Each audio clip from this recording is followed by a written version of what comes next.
Okay, give me a minute. I'll bring it.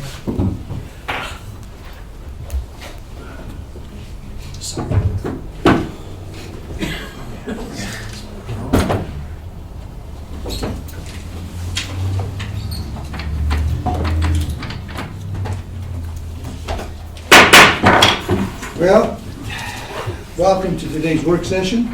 Today is Monday, April the 10th, 2023. The time is now 3:02 p.m.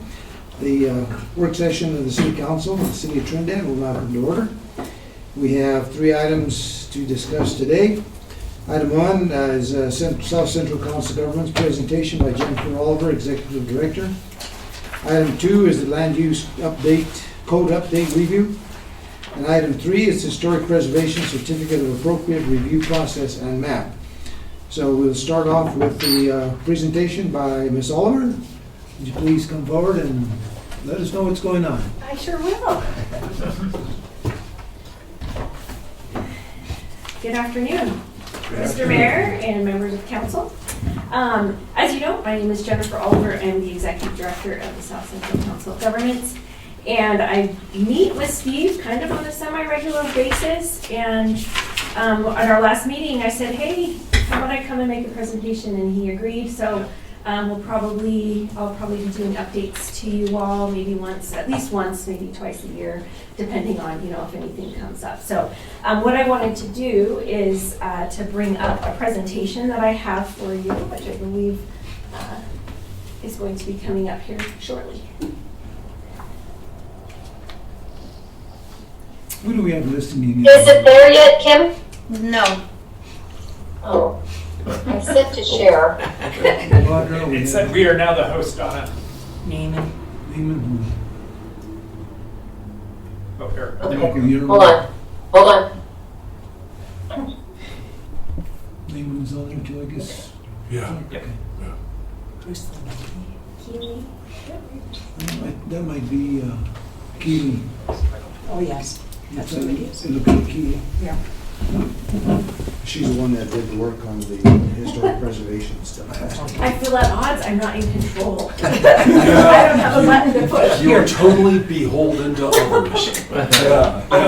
We're getting a little nervous without having that. Yeah, that's right. It is so beautiful outside. Yes, it is. I know. Oh my gosh. So, okay. Oh, wait, hang on.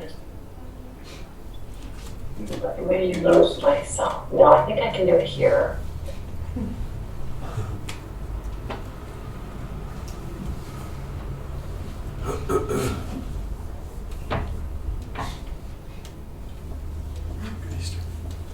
There we go. Nice.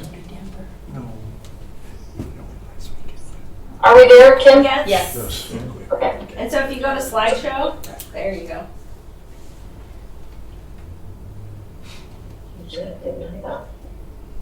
Perfect. Okay. Okay. All right. All right. So this information I'm going to be giving you an update on is for calendar year 2022. So this is kind of our year in review. Just give you kind of the stats of some of the programs, or all our programs, and the stats that we did. But this is also my year. Last week was 1 year that I've been with COG. So it's been my pleasure to have been serving here in this community for the past year. So with that, go to the next slide, please. And then push play. I just have a short video for you all.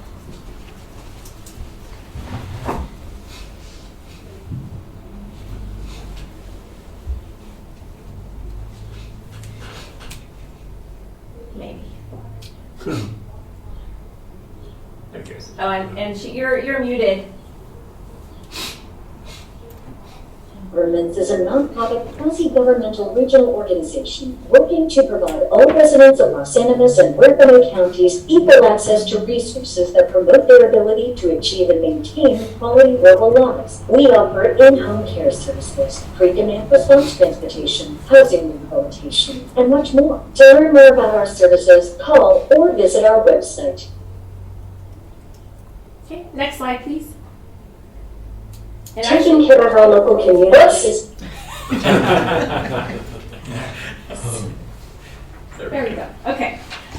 So as you can see, these are kind of our main services that we provide, and I imagine many of you are already familiar with the services that COG provides within the community. So I'm just going to go through, so if you can go to the next slide. We're going to start with care services. And as you know, all of our services are provided in both Los Animas and Huerfano County. So the stats that are provided are pretty much broken down by county, because that tends to be what my board likes to know, is how things are divvied up. So that's how this is kind of structured. But with care services, we have served a clientele of 191 with over 83,518 hours. Out of that, 110 have been in Los Animas County with 45,000 hours. Next slide, please. And then those are broken down by the communities within the county. So as you can see in Trinidad, that's the lion's share of the people that we're serving. So next slide, please. And then in Huerfano, we have 81 clients served with 37,000 hours of time. So next slide. And then that's broken down in the county. Next slide, please. The Area Agency on Aging, or the AAA, we are one of the regional COGs that also provides AAA services. And these are services for residents who are 60 years or older. And as you can see, we have our nutrition program, transportation assistance, in-home care, respite, material aid assistance for vision, dental, hearing aids, legal aid assistance, health screenings, elder abuse awareness, and ombudsman. And if you don't know the ombudsman program, we have 2 ombudsmen, and they are strong advocates for residents in long-term care facilities. So next slide, please. Over 48,000 meals served last year, and that is between home delivered and congregate meals. So the SARE Center here in Trinidad is the senior center where our meals, that's where our nutrition program is housed for Los Animas County, at the community center in Huerfano County. We did get a grant, and we are going to be building a brand new senior center in Huerfano. So Wilsonburg is going to get their own. So we're really excited about that process. Next slide, please. This is a lot of data here, but essentially we've provided almost 5,000 trips for AAA residents, or for AAA clients. We have provided over 6,800 hours in care services for those residents. So the programs that we provide aren't just for the AAA members, so they're open to anyone who qualifies, but we do track our AAA clients for the AAA funding that we do get. Some other Region 14 stats, our AAA director received some vaccine incentive funding, and in order to implement that, we decided to buy the Butterball checks, which made it possible for anyone who showed us their card that they could go to the grocery store, and they got $50. And so that's a huge help, especially now with the rising cost of groceries, as we all are feeling. Is that a one-time thing? It was a one-time funding. If we have more, she can find out if we can provide, maybe get larger sums of money, things like that. But that just kind of gives you how many, a unit for the material aid, a unit is $200. So to give you kind of a translation on that one. And so if someone were to come in and say, hey, I need to get, I have to go to the dentist and I need some help, then through a vetting process, they identify how many units that person needs. So if they need a crown, I think the max is $800, so they could get up to 4 units for that crown, and that would go to support to help offset the costs of that for somebody. Next slide, please. Public transportation. So you think of public transportation, you think of a bus. We have demand response, which is where you can make the phone call and we come to your door and we drop you off. It's not like Uber in that we're going to be there right then and we're going to take you right there. You might have to ride with other people and get there eventually. Is there a time frame to place your order to? That's the way it was before? Yeah, so if you need a ride, the longer advance notice is better, but 24 hours. Like, so if you know you have a doctor's appointment, we know the day before, it's in town. If you need to travel somewhere outward, like if you're going to Pueblo, well actually if you're going to like Colorado Springs, or if you have a special appointment in Pueblo, then we need at least a week, probably just in order to plan. The newest program that we have is this bus staying outrider program, and that is the bus between Trinidad and Pueblo that goes twice a day, 5 days a week. So now our service used to be 3 days a week to Pueblo, and now that's increased to 5. 5 days, 10 rides. So that, because of that, that is kind of your more traditional fixed route where we pick you up at Sexy Pizza. There is a stop in Aguilar, a stop in Wilsonburg, a stop in Colorado City, and then it goes to Pueblo and it takes you to the transit center there. And from there, you can get around to wherever you need to go. Now, the local transportation service, usually you need a 24-hour notice for pickup? For local, yeah, if you're in town. Yeah. If you're going to Pueblo, no, because you just show up at the bus stop and it's running, it's Right. gonna be there every day, regardless of if anyone's That's one of the concerns that I've heard, is that if somebody needs a service, let's say an elderly person needs to get to Walmart, for instance, and they have to give a 24-hour notice, maybe something urgent comes up. And that's the question that I get all the time. Well, I mean, if something urgent comes up, definitely call. And I know that our dispatch, they will try and accommodate the best they can for those. I think it's a matter of logistics. So if we have drives and they're already scheduled, then it's just a matter of trying to fit that person in. So that's why the advance notice is what we're asking for, in order for us to logistically. Pick up and drop off is at Sexy Pizza, Jim? For the busing For the outrider busing. system, yes. Okay. Yeah. And I think they're giving free rides for Through April. is Wow. free rides. When fares become, get in place, it will be $15 per way between here and Trinidad, through here in Pueblo, which is still It's a really no-brainer. good. Yeah, and so every day, we've been in operation for a little over 2 weeks. Every day we've had at least one, and last Thursday, we had 15 people. So people are starting to do that, and we've had even people come down from Pueblo, come down here, and then spend that, because they have, if they take it down, they leave at like 10 in the morning, they get here right at noon. So they just came down for lunch, and they went to one of the museums, and then they caught the bus back and went up to Pueblo for the day. So, It's good for tourism. yeah, I thought that was pretty neat, so one of those things you don't expect. But yes, so that comes to and from the transit center in Pueblo, and then the drop-off here is at Sexy Pizza. I know that the bus tank service, that's been being talked about for about 3 to 4 years. Many years, from what I understand. So it's exciting that it's actually here. And the fact that we already have a ridership is impressive, because I know that the Alejandro Lamar run, it took them a long time before they had any riders. So the fact that we already are getting that is pretty good. So I think I'm that excited about that.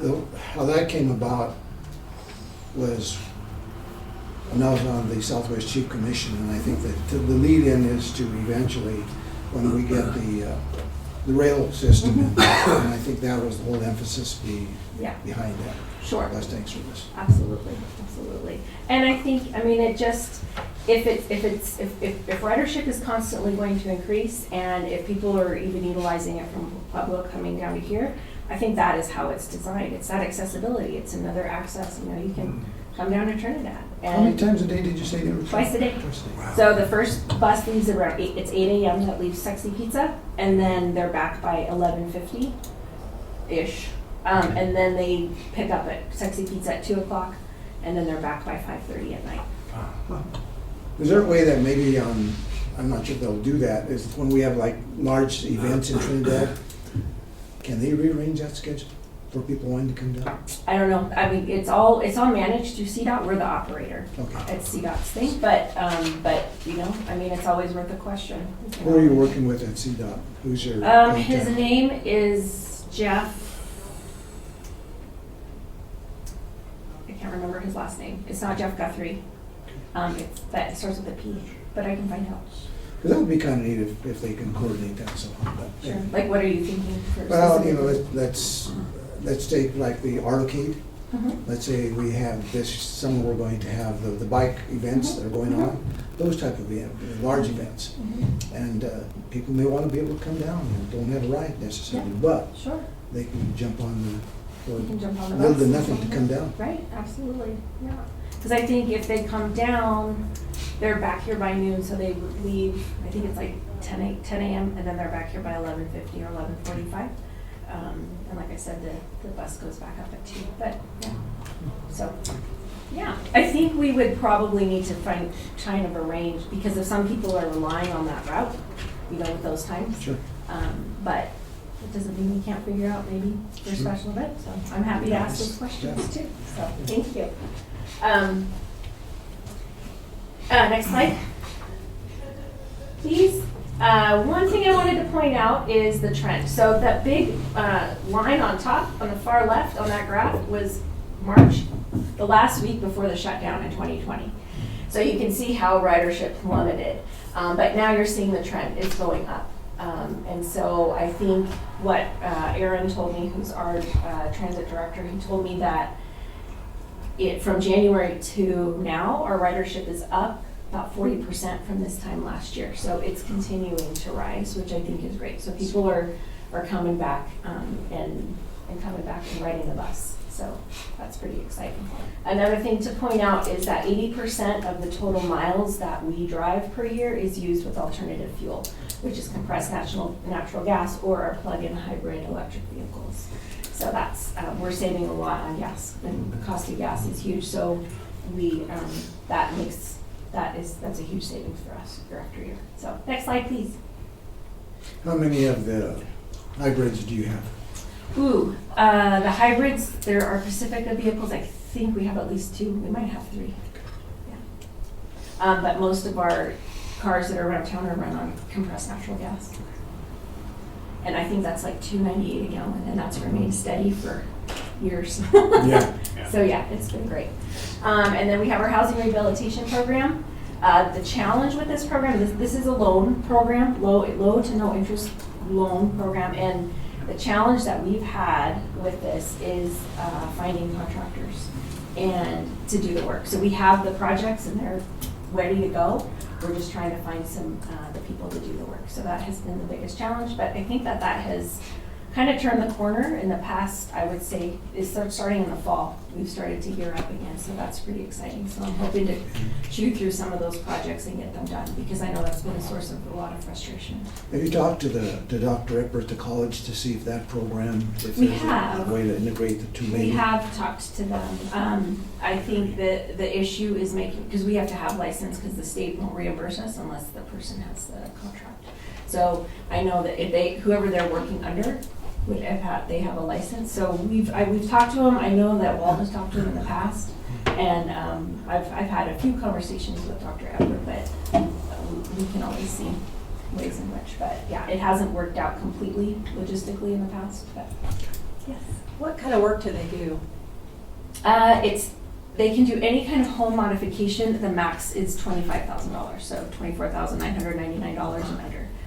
Which doesn't go very far these days, but that is the max. So it's a lot of like replacing floors, fixing roofs. So there's been a lot of hail because we had that big hailstorm over the summer. So a lot of hail damage to roofs. Those are kind of the big projects we've been doing over the fall. Was fixing those roofs. I can't remember, on those loans, is there an interest rate attached to it, or is this? It's low interest. At the discretion, they can identify a no interest loan. And I think there was an incentive to get people to sign up with no interest loans. But we do have plenty of people signed up. We have plenty of projects in the hopper. It's just getting those workers. So. Yeah. Any other questions? Okay. Next slide, please.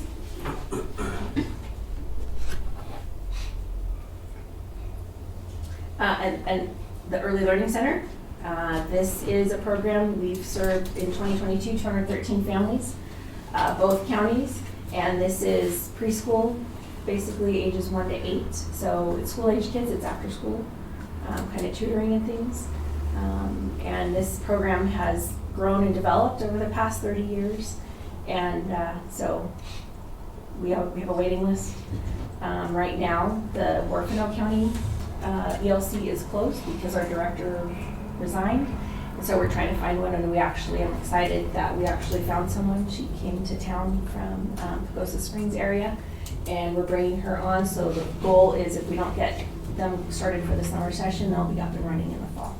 Because a lot of the teachers that we had have since found other jobs So we need to kind of restaff and start fresh with the ELC in Morphinville. But the one here in Los Animas has a waiting list a mile long, and Deb has done an amazing job, so it's And I been a know good that program. she's going to be retiring. She is retiring at the end of May, so I just posted that position, so we're looking for a new director for our ELC program. So we'd like to find, so yeah, so that's, yeah, I'll send that to you for some radio, some Okay. airtime, so yeah.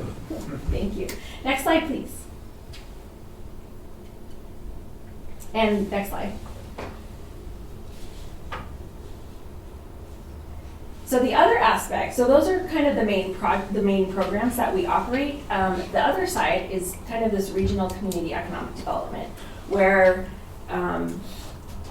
we're working with our transportation planning region, the TPR, which I know the mayor sits on with us and joins us. Those are meetings that happen every other month or quarterly, where we're hearing from CDOT on kind of their priorities and the funding, and we're identifying the projects that are going to make the most sense. So that's kind of how the state model is. They have identified these regions, so we have the input, so where we want to put the money that's coming to us that's going to make the most sense for us.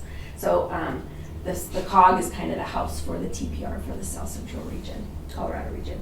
We're also at Enterprise Zone Administrators, which provides for some investment tax credits for businesses who are coming here and developing and making some economic strides for the region.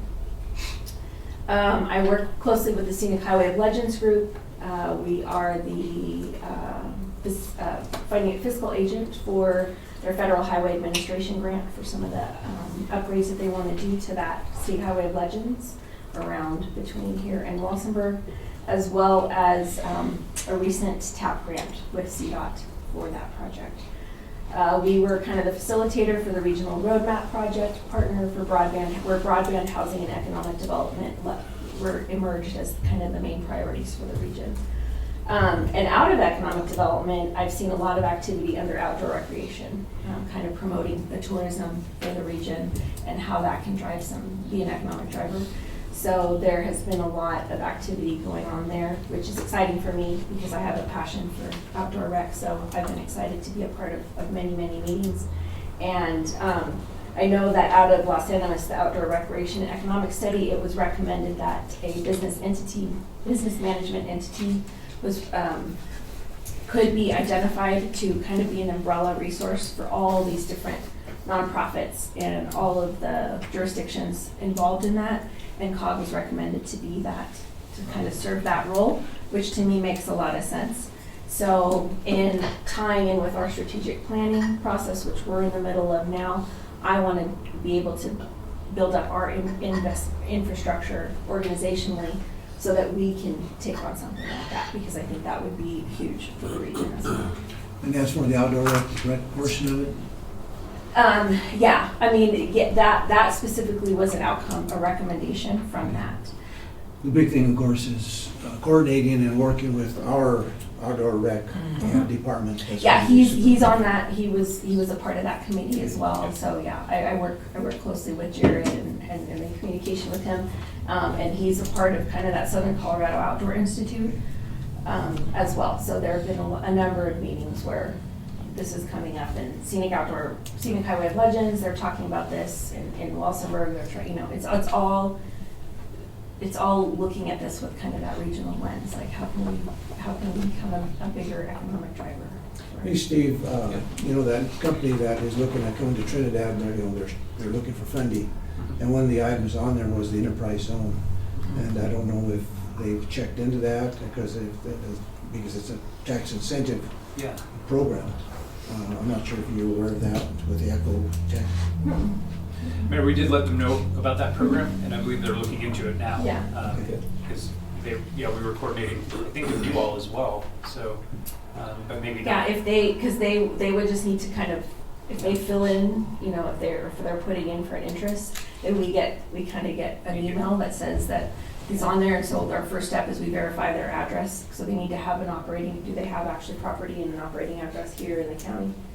that's something for them to kind Yeah, of and figure out. But once they're ready, then they can go ahead and submit that paperwork. And Mayor, I believe that's some of it. We did meet with OEdit, and a lot of the things that they fund require certain things to happen before they'll consider that funding. Yeah. But they have been moved in, but I will follow up with Linda Rose again to make Okay. sure she has all the information she needs. Sure. Are you the first, I'm sorry, are you the first entity that somebody should contact for enterprise zone funds? Yes, yes, so it's a state program, and we administer it for these two counties. So if they go to this, there's a portal on the state website, on OEdit, and then it lists us as the administrator, and if they click on it, then there's a form and it submits, and if they indicate that their business is in either Los Animas or Orfano, then it'll come to us. Okay. So that's all kind of built into this portal that OEdit has, Okay. and it's all based on the address. You're looking at the regional roadmap project partners on that, and of course, the one we're having a lot of meetings on is broadband, and Steve and I, we had a meeting a while back with Comcast, and that is kind of a quagmire to some extent. It's a big And, one. and the big problem that we're seeing is that in order to qualify for that money, you have to be pretty much underserved, and we're finding that we are served pretty heavily. Too much. So we're running into roadblocks Yeah, there. that's a Of course. challenge. That's a real barrier, I Yeah. think, that they're For us in encountering. Trinidad. Well, I think that is something that they're gonna encounter, that we're gonna see with other counties too. Yeah. Just, So Steve and I had a good conversation the other day with Comcast, and of Yeah. course we need to bring it to council and have that discussion. since we're kind of talking about regional projects, I wanna just briefly introduce Donna Sue Torres, who is our new program assistant for regional projects. And she is basically being funded through OEdit's IIJA Regional Grant Navigator. So what we've been doing is we've been meeting with all the local jurisdictions. Steve and I met a few weeks ago to kind of identify what those main priority projects that you have are, short-term, medium, long-term. So I got a list from Talitha. And what our role is we're going to be kind of plugging that in and kind of facilitating what funding might be a good fit for those, and then forwarding those along, and then assisting in any way we can. So Our housing projects seem to be taking off pretty heavily, That's some, great. like we understood today, but Great. that has really taken off. A lot of people are really interested in the Yeah. program. Oh, absolutely. The only thing that I'm seeing now is maybe the lag of some of them because of the interest rates Oh, that are okay. out there, and I'm not sure Okay. people are kind of dragging their feet to some Sure. extent, so. Yes, yeah, that's keeping a lot of people. They want to wait and see what's going to happen. Will rates go up, or will they start dropping here soon? Yeah, so, but yeah, so, next slide, please. And then I think what I did was I just kind of put in some of the most recent projects that were funded through CDOT for the region, and some of these might be kind of the end of last, or the beginning of last year. So our projects that are in process, so like the Walsenburg Transit Facility, that we're right now in design phase for that, which is gonna go on the same property as the new senior center in Walsenburg, so. But next slide. I was not able to attend the last TPR meeting, and the big discussion has been around the exit 14. Was there any discussion on that at that meeting? Not really. Okay.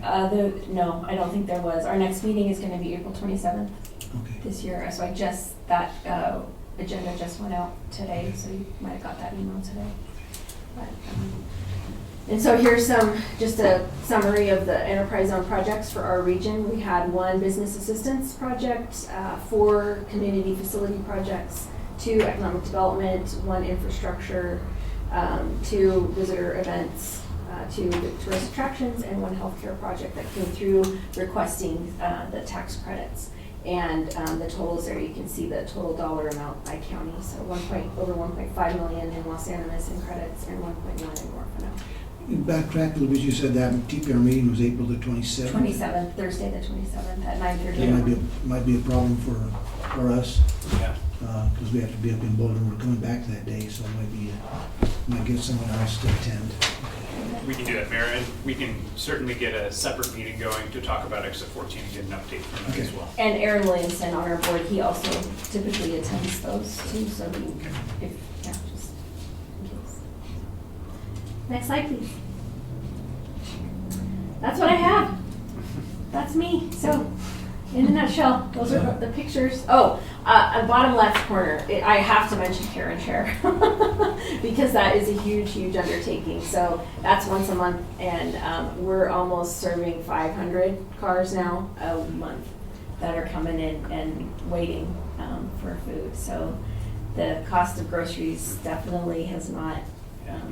This program is probably helping a lot of people. So it's a lot of work, but we couldn't do it without the volunteers and the support of this community. So that's a huge thank you to everybody who makes that possible. But other than that, if you have any questions, happy to answer. Is Colorado Springs kind of the hub for that Care and Share program in this area? I'm not sure. I didn't know. I thought they were in Denver, but are they in Colorado Springs? Care and Share is in Colorado Springs. Oh, okay. They're Yeah. pretty big. Yeah, it has to be provided in every county, and so whoever is administering it, if nobody administers it, then they have to do it themselves. So right now in Orfano, DHS has taken it over. We just do some minor support for them in Orfano County, but we do the lion's share here in Los Animas. But we have, I would say, 50 volunteers every month, and we wouldn't be able to do it without them because it's a huge thing. Yes. One question. I noticed early on you had something about legal aid that you provide for aging people. What is that about? That is, well, what we do is we refer to the senior, what's it called? AAA senior legal assistant. Senior legal assistants, and they're out of Pueblo. So, Okay. and on our website, I think has the phone number. Okay. Or they can call us and we'll refer them to them. And then because they're in the county, we have a partnership with them. Okay. Is it more like a self-help clinic like the Carnegie has across the street, like on? No, I think it's a Tuesday? little more comprehensive. Is than it? self-help, Okay. Yeah. I don't have a question, I have a comment. You know, with your in-care programs that you use for people that need assistance so they can stay in their home, I don't think people understand the importance of that program. Right. You know, I've seen it many times where that's a difference from somebody being able to stay home Absolutely. and have to go to a facility. And I have several elderly aunts that use those and clients that used it, and it makes that one program in of itself is tremendous. Yes, yes, and it is probably our largest program, most comprehensive that we provide. It is huge labor I'm demand for us, and so we do have a waiting list because we are, again, like everywhere else, we're trying to find good workers. But that is a labor of love, and absolutely it makes a difference. It's life and death because this is contact that they have with somebody every day or every other day, whatever that might be. Yes. And absolutely. So that paired with even our meal drivers. Yes. Because that's a daily contact for our home Yes. delivered meals too. So It's amazing how many services that Yeah. you provide. yeah. I'm sitting here as a person that's semi-administrative, and I'm thinking in my mind, how do they do so many diverse things? I mean, it's just like one program in of itself would be hard to maintain. They are It's amazing. we have an amazing staff. Yes. And they work so hard, and like our care service directors, their heart and soul is in that program. Transit, I don't know if you've met Aaron, but he's the data guy, so he loves to see the trend go up, and so he's doing whatever he can to do that. And so yeah, I'm very proud of everyone that works there. As you We have should an be. amazing staff. Thank you. Over 100, about 150 employees.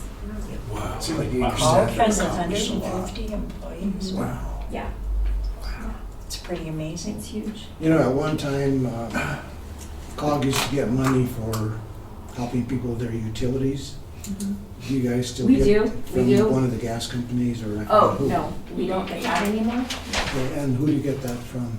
That comes from the state. It's the energy outreach And about how much Colorado. do you get per year? Ooh, that's a good question. I can find out. I don't know off the top of my head. But they come out, I think it's quarterly, the funding becomes available, and so we administer that. So I think it just was April 3rd when those funds became available, and I think they've already been spoken for. So I don't think it's a huge amount. Let But me ask you this,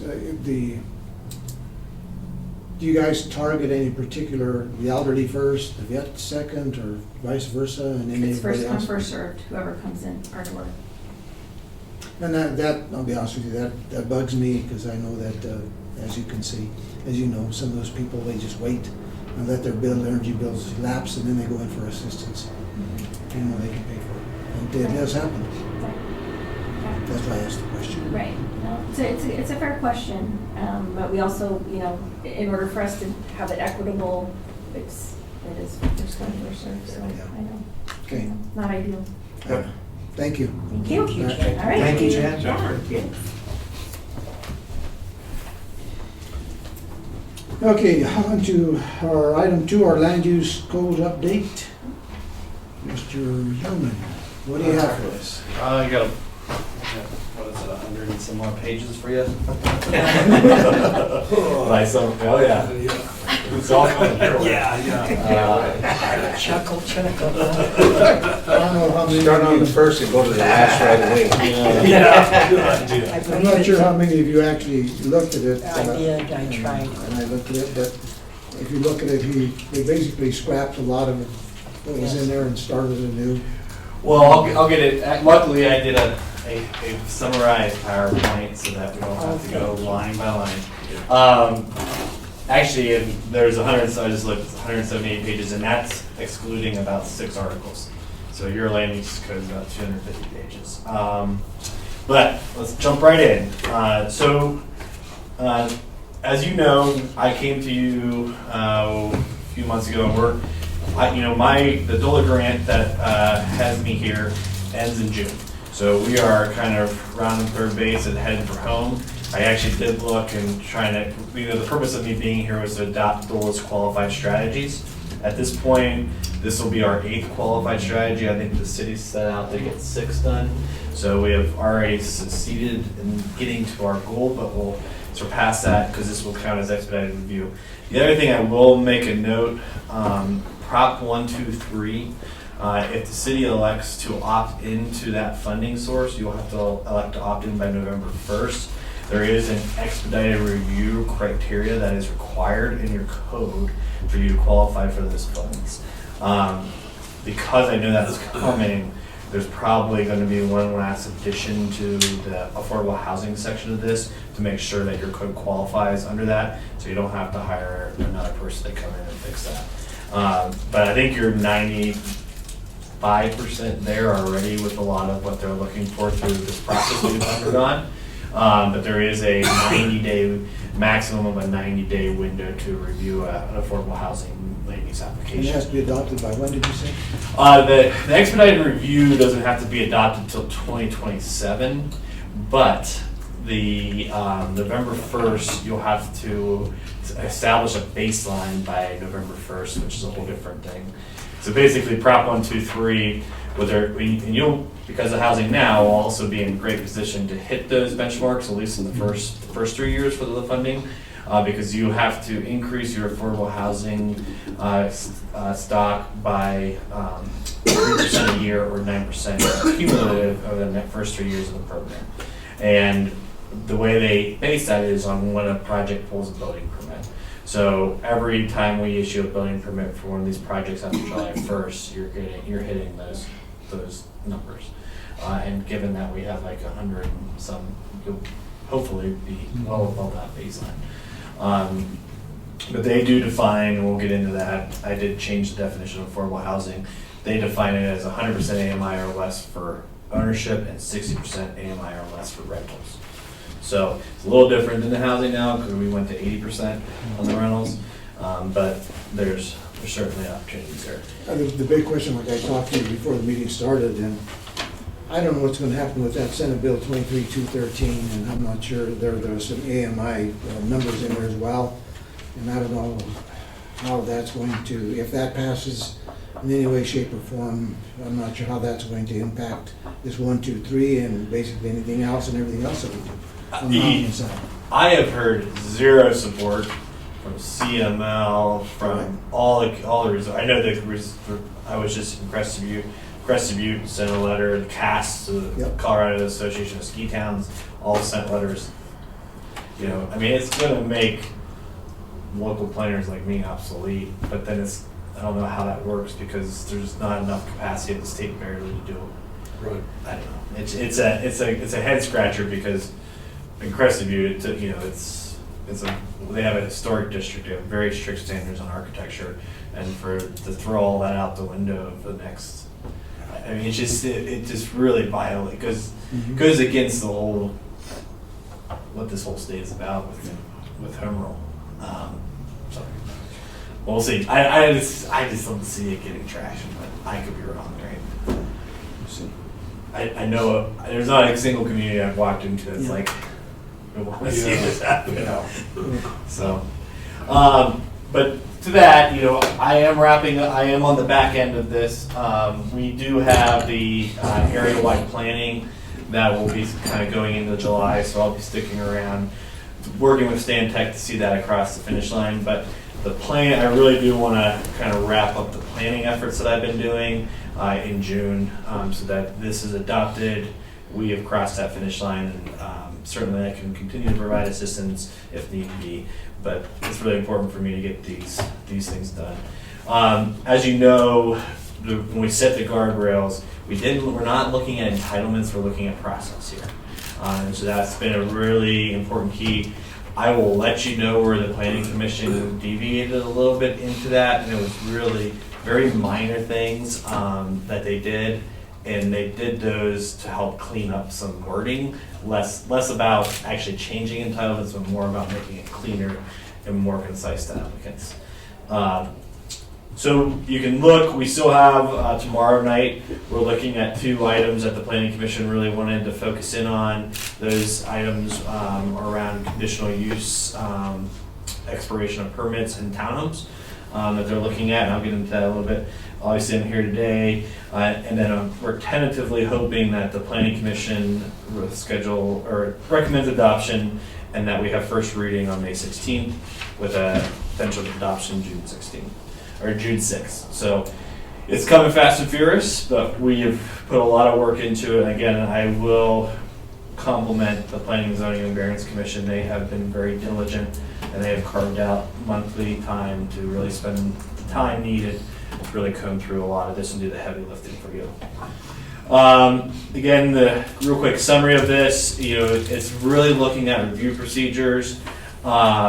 The other big one that we heard from the development community, every application you had its own separate review procedure, own separate public noticing requirements, own meetings. So if you were trying to, a land use application typically requires a couple different kinds of approvals. Like I always use the Holy Trinity one because that came in. They have minor subdivision, conditional uses. This code allows the Planning and Zoning Commission and or the council, depending on who the final review body is, to look at the whole land use application at once, at one time, and make a decision on concurrent review. So you would be reviewing a minor subdivision and a conditional use, but obviously when you look at a site plan, you're not going to, let's be real, you're not going to say to yourself, well, the conditional use makes sense, but the minor subdivision, that isn't going to work. So we're just going to approve the conditional use. That doesn't get the applicant anywhere, right? So it's allowing those concurrent reviews, and more importantly, what it does is it allows the applicant to do one submittal requirement. It also allows your staff to do one public notice, which is actually huge because it takes a lot of the administrative burden off the staff. It still, still ensures public process.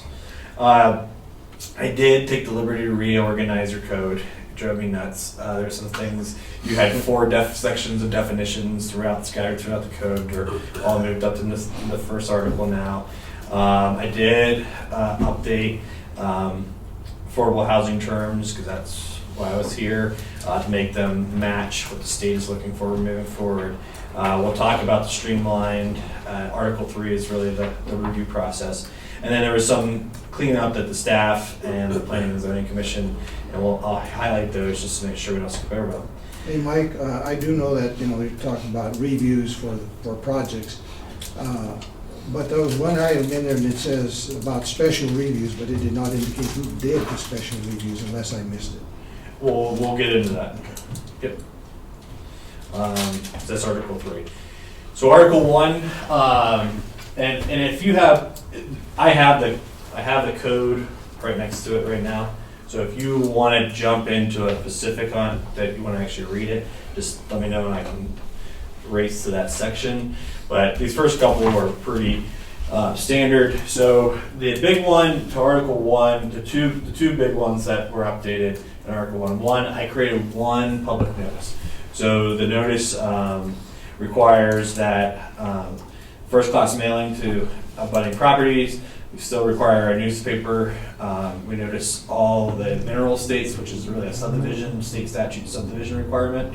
So the applicant's required to, under state statute, if they have any mineral interest in their property, that's actually on the applicant to do, and then the property is physically noticed. So for all your land use applications now, where this does deviate is like for annexation, has a statutory posting process. So any of those processes that are statutorily driven would still remain, but 95% of all your processes are now following that public notice. Affordable housing was updated again to the statute, or the state, which is those AMIs, 60 and the 100% AMI. We already had adopted long-term rental and primary residence. So those two were just added from chapter 1 to this chapter.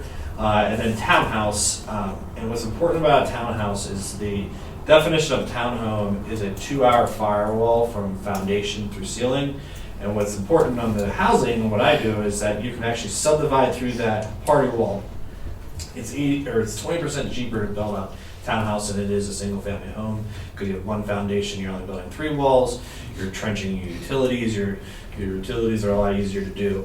But what's important for affordable housing is the end buyer can actually get a single family home on a townhouse. Now condos are stacked, right, and those you own airspace. It's a much different product, but townhomes are something that was kind of lacking in your code, and you didn't have a formal subdivision.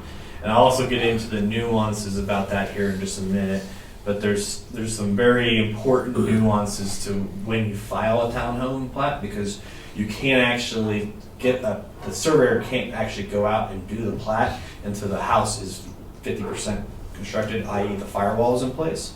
And so they actually have basically a month in the construction process to get a surveyor out there, so you'll have your master parcel, and then you'll be having a surveyor come in and file another plat. And what's critical about that is if you're in my business, I have these two future homeowners under contract. If we can't do a administrative approval of the plat, then I'm looking at losing interest rate locks, because I'm trying to get into meetings and trying to do public hearings, et cetera. So it's a nuanced thing, but we did create a process to ensure that the review of the entire project, the entire townhome project is done prior to that subdivision plat coming in front of the administrative staff. So I'll get into that. Can I ask you a question real quick? I noticed in the definition that you put in there that it said something about horizontal walls cannot be common. I just wondered why that was. So horizontal walls are like this. So you can't get the fire protection on a horizontal wall. So you have to, so by definition, a townhouse, that firewall has to go from the foundation through the ceiling. Okay. And so when you curve that firewall and the person's above it, you no longer have that fire protection. And the chief of, the fire chief is here, and he could probably explain that pretty well whenever there is a fire. I mean, you can, there are pictures, you can Google them, and you can, because the townhome isn't just like a duplex. If you Google them, you'll see that there's there's one burned in my mind of 8 townhomes, and the third one in burnt, and the 2 houses on the sides are charred, but they're still standing. And that's what's critical to the townhome. I guess I made a mistake, because when I saw that too, and that when I was thinking of horizontal, I was thinking of roof lines. So they can have a continuous roof line? between the townhomes or no? No, the wall, so once you stack units, once a unit becomes stacked, it's a condo. And Right. so that's not a townhome. And see the difference, what's important about I'm just gonna explain the town, I'm just gonna go ahead and explain it, let me jump to it, and it's fine. Sorry. No, this is great, because this is probably one of the bigger changes, and the Planning and Zoning Commission is also, and let me do this.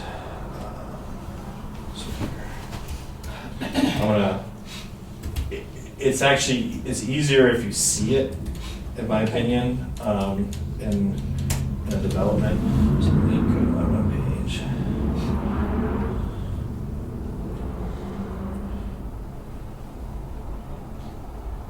So in Crescent Butte, I did a whole entire development, which is this whole. This was all dedicated to the town and annexation. So with a townhome, I'll just take this block because this is all townhomes. So these are triplexes and duplexes. And when you normally think of a duplex, you think of your lot and you have two front doors and it's subdivided. Well, townhomes can also be turned sideways and you can subdivide like this because here's the street right out front. These are subdivided into threes. And so they don't have to have street frontage under a townhome code. What's critical is that when I started this whole project, I created 6 master lots, right? So each of these structures, prior to me filing the subdivision exemption plat, which is the townhome plat, so once I got the firewalls constructed, each of these buildings met the master parcel zoning. So they had enough parking for 3 units or 2 units, they had their proper snow storage, they had easements in place for all their separate utilities, access easements for like the units that were in the middle, like this one right here is a middle unit. So the actual, once the subdivision is done, this lot right here, for instance, in the middle, wouldn't meet minimum lot size, but the master lot and the density requirement met minimum lot size. And so when you talk about this, all of these have firewalls that run from foundation up through the ceiling. And so for a developer, if they come in, what they would be doing, depending on the size of the project, they would be coming in, and we'll get into this, either administrative, limited impact, or major impact. They would present you a site plan that would show that they meet zoning compliance, so that the buildings are situated in a way that would meet the minimum setbacks, meet the minimum parking requirements, lot coverage, etc. And then they would get the blessing to begin construction. Once they are at halfway through, they would come in and have a surveyor come in and create these individual plats. And then when you file that individual plat, the other thing you file is a party wall agreement. And so the other thing is with all of these, again, one of the most important things is, especially in Crescent Butte, it was like when they paint, you all paint the same color, right? So we all have one house that's purple and one house that's green, or half the house is green, etc.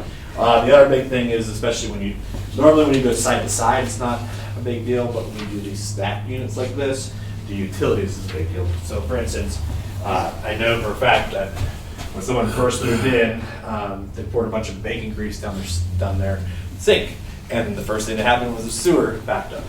And so they had to go in and dig it up and do a clean out and stake, and they dug up the neighbor's flower bed. So it's in the party wall agreement that they're allowed to do that. So the first fight I had in that neighborhood was tearing out someone's flower bed, but that was all in their agreement. And because they have it's not an HOA, but they had a maintenance agreement, they were able to dip into the $50 a month that they've been putting away to the mortgage to fix the flower bed. You mentioned what happened there, and I know here in the city, in Trinidad, is that you cannot have a single sewer servicing more than one home, and that's not allowed. So let's, So I want to continue on that.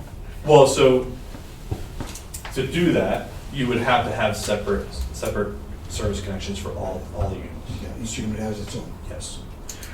But what's the important thing to realize in a townhome is that the master parcel has normally the way I always did it was there's just an overall utility easement across the entire parcel that allows like the unit in the back, because the unit in the back would either have access to sewer or water, and the unit in front, vice versa, are gonna have to go, like you're gonna go out the back with sewer and out the front with water most of the time, etc. So both tenants are gonna benefit from the easement. And same thing with electric and gas and stuff. Okay, so this is my question. It seems like townhome style homes in Trinidad are lacking. That's one style of home that we don't have. And it's one style of home that I think would be very beneficial because of our elderly population. You're talking to one of them, so. Is there anything in the revised land use code that will benefit the erection of townhomes? Yeah, I mean, you didn't even have it in your code. So now you do. I mean, you had the ability to do duplexes, but the issue was that to get to this, if I was a developer coming in today under current land use code, I would have to get pretty creative under the subdivision code. I would have to do a bunch of minor subdivisions, and I'd have to have the project constructed before I could file those plats. And that would be, I think it's, from a bank perspective, there's a lot of nuance and a lot of things that a bank is going to raise red flags as me going in to get a construction loan, because they're going to say, well, you don't have subdivision approval yet. So I think a lot of what you've seen is developers either like to go like a condo, which isn't a bad thing. Like I can feel my old housing director screaming in my ear right now because I was really anti-condo, and she was like, they're not that bad, Michael, but the interest rate was always like a couple percentages higher on a condo because you physically don't own the land. Right. And the banks are always like, Yep. And then under in the mortgage crisis, they actually had a 75% occupancy. So if you had less than 3 units in a condo and someone moves out, all of a sudden the occupancy limits already hit the threshold in your condo. So and they did that again, the classic like Senate bill just talked about. The urban municipalities created these rules around 70% occupancies, so they eliminated risk of loans. They didn't realize that half of, or probably 70% of the United States is rural and needs it. So that's the other reason for townhomes. Oh, we do have one of those projects. That was a second home where they don't own the land that they're going to build down here on Elm Street. That's kind of the type of construction. You're talking about the land trust? Right. Yeah, so That's similar. So they want to construct they're going to construct their buildings as townhomes, so they'll have the 2-hour walls.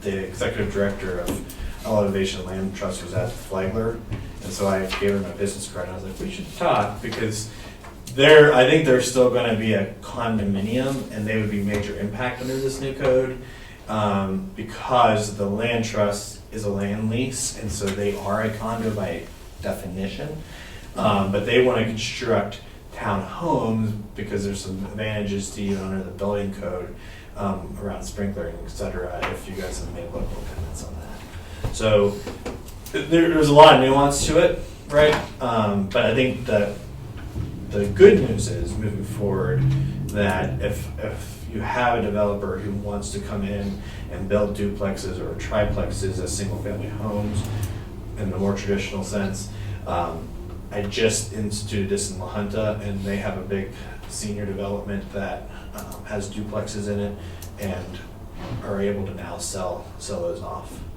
So it's a big deal, especially with yard space, maintenance, etc. Absolutely. So that's been added. So Okay, good. So then let's jump back up into, just so you know, Article 2, boards and commissions. So it used to be that the planning and zoning was Article 2. I moved historic preservation and Board of Appeals, which is the council. I moved the membership details into this article, so your Article 2 now is just the membership of both all those boards. Article 14 is still the HPC, which Keely will be talking about. Is still the article that has all the requirements for historic preservation. It's just, and I didn't make a single change, so I just moved it so all of the boards and commissions are in one spot. All right, so this is the big one.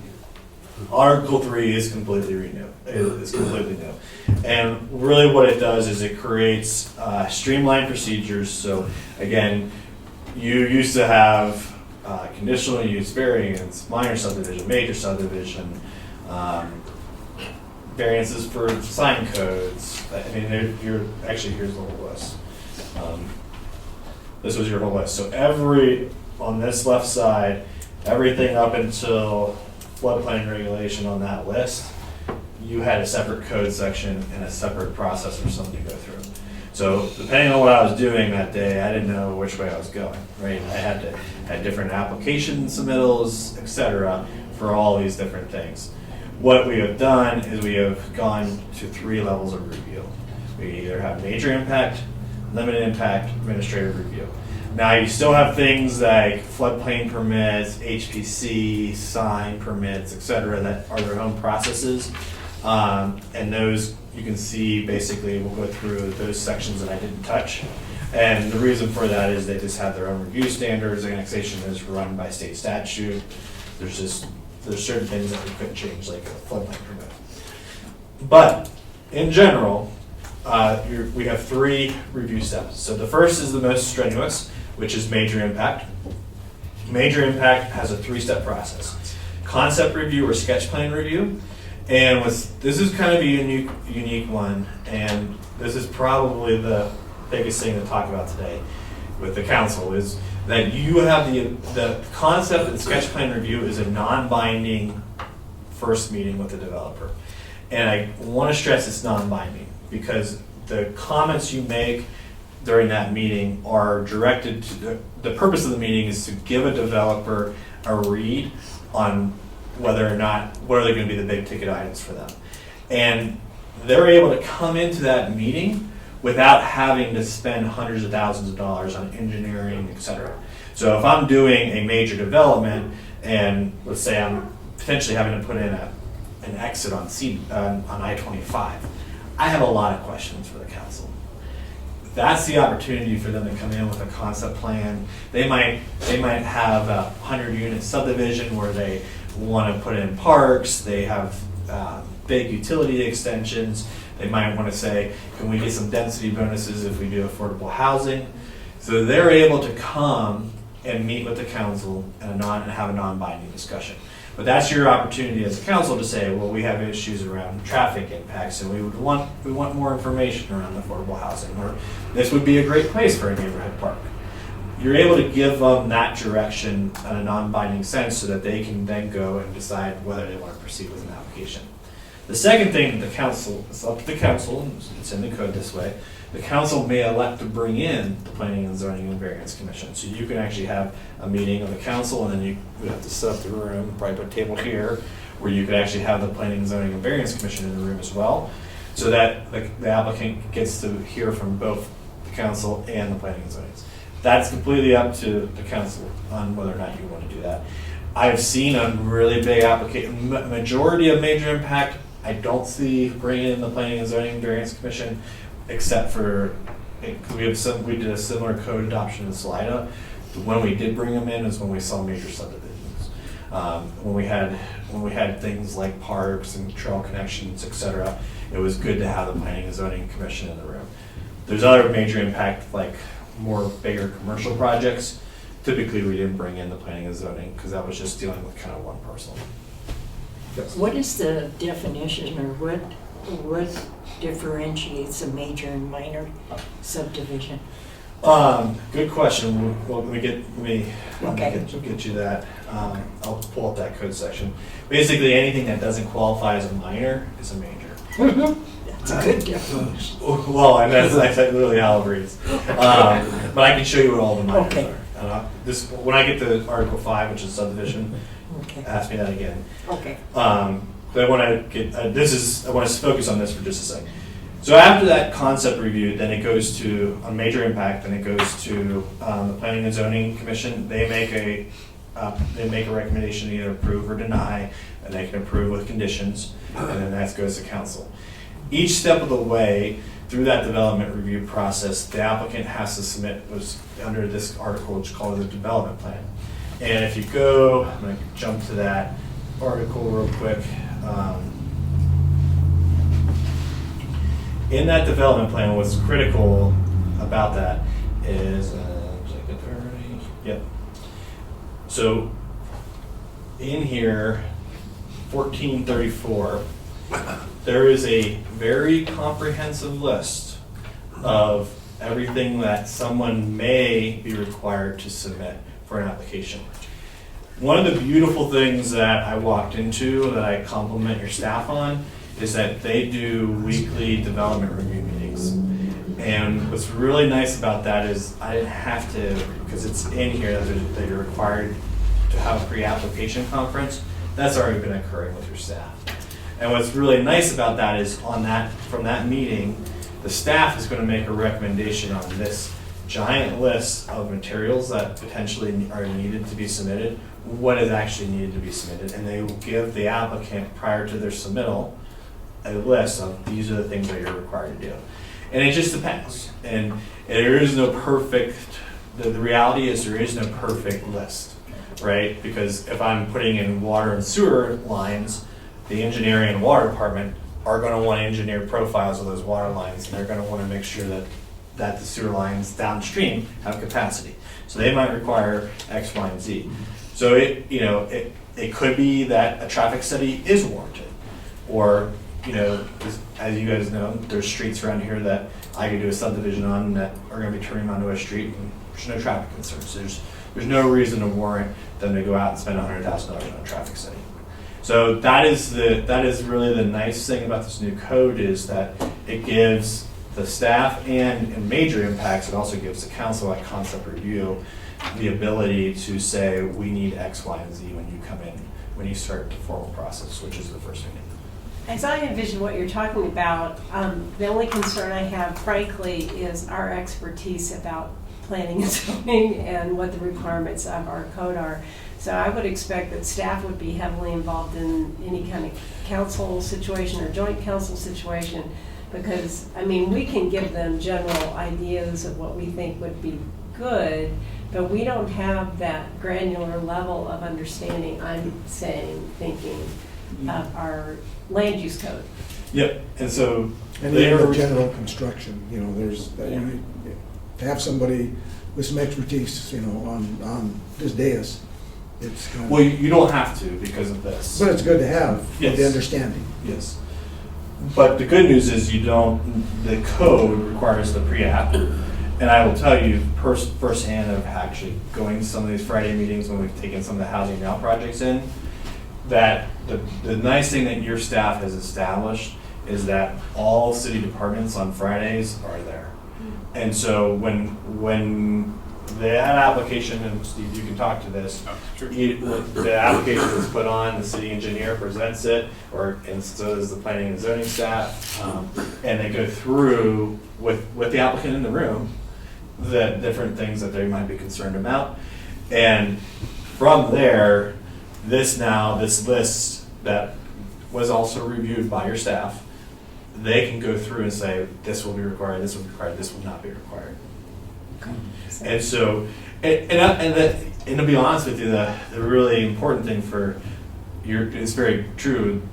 Like, for instance, when I get to the final, if I'm a developer and I get to that final step and I'm in front of you and I have this 200-page packet that has all these engineer plans, you're right. You should be saying, well, I don't know if this profile is going to fit. You're absolutely right. Your staff should be making a recommendation to accept that, right? Yeah. There's bigger things. The bigger things that you're worried about are actually the review standards, which are the neighborhood impacts, et cetera, and the public testimony that you'll be hearing during that. Okay. Thanks. So, but that's the beauty of this new code, is previously it was just required. So I had to provide a traffic study if I was doing a major subdivision, and I think one of the first applications I walked in on, there was a gentleman who was was classified because of a major subdivision. He was only doing like 2 lots, but he had to do a small water main extension. And the Planning and Zoning Commission was like, we're going to require him to do parkland. And so this allows your staff to function as humans, I guess. Yeah. Understanding. So that's major impact. Limited impact is just the Planning and Zoning Commission. So now there's one meeting for conditional use, and it really is kind of the same applications, and I'll go through each of the ones that are like that. But they are the final decision-making body, like a minor subdivision, for instance, would be that. Anything that requires acceptance of public utilities or streets requires it to be done by ordinance, and therefore it must come in front of City Council. And then the last level of review is where the city manager makes the final decision, and we can go into that list now. And after you cover that, I still would like to see what that special review and who makes that determination and what constitutes a special review. So the special review, where are you seeing that? Well, it's the 4th one on there. It says special review. On the classification of development article. Oh, gotcha.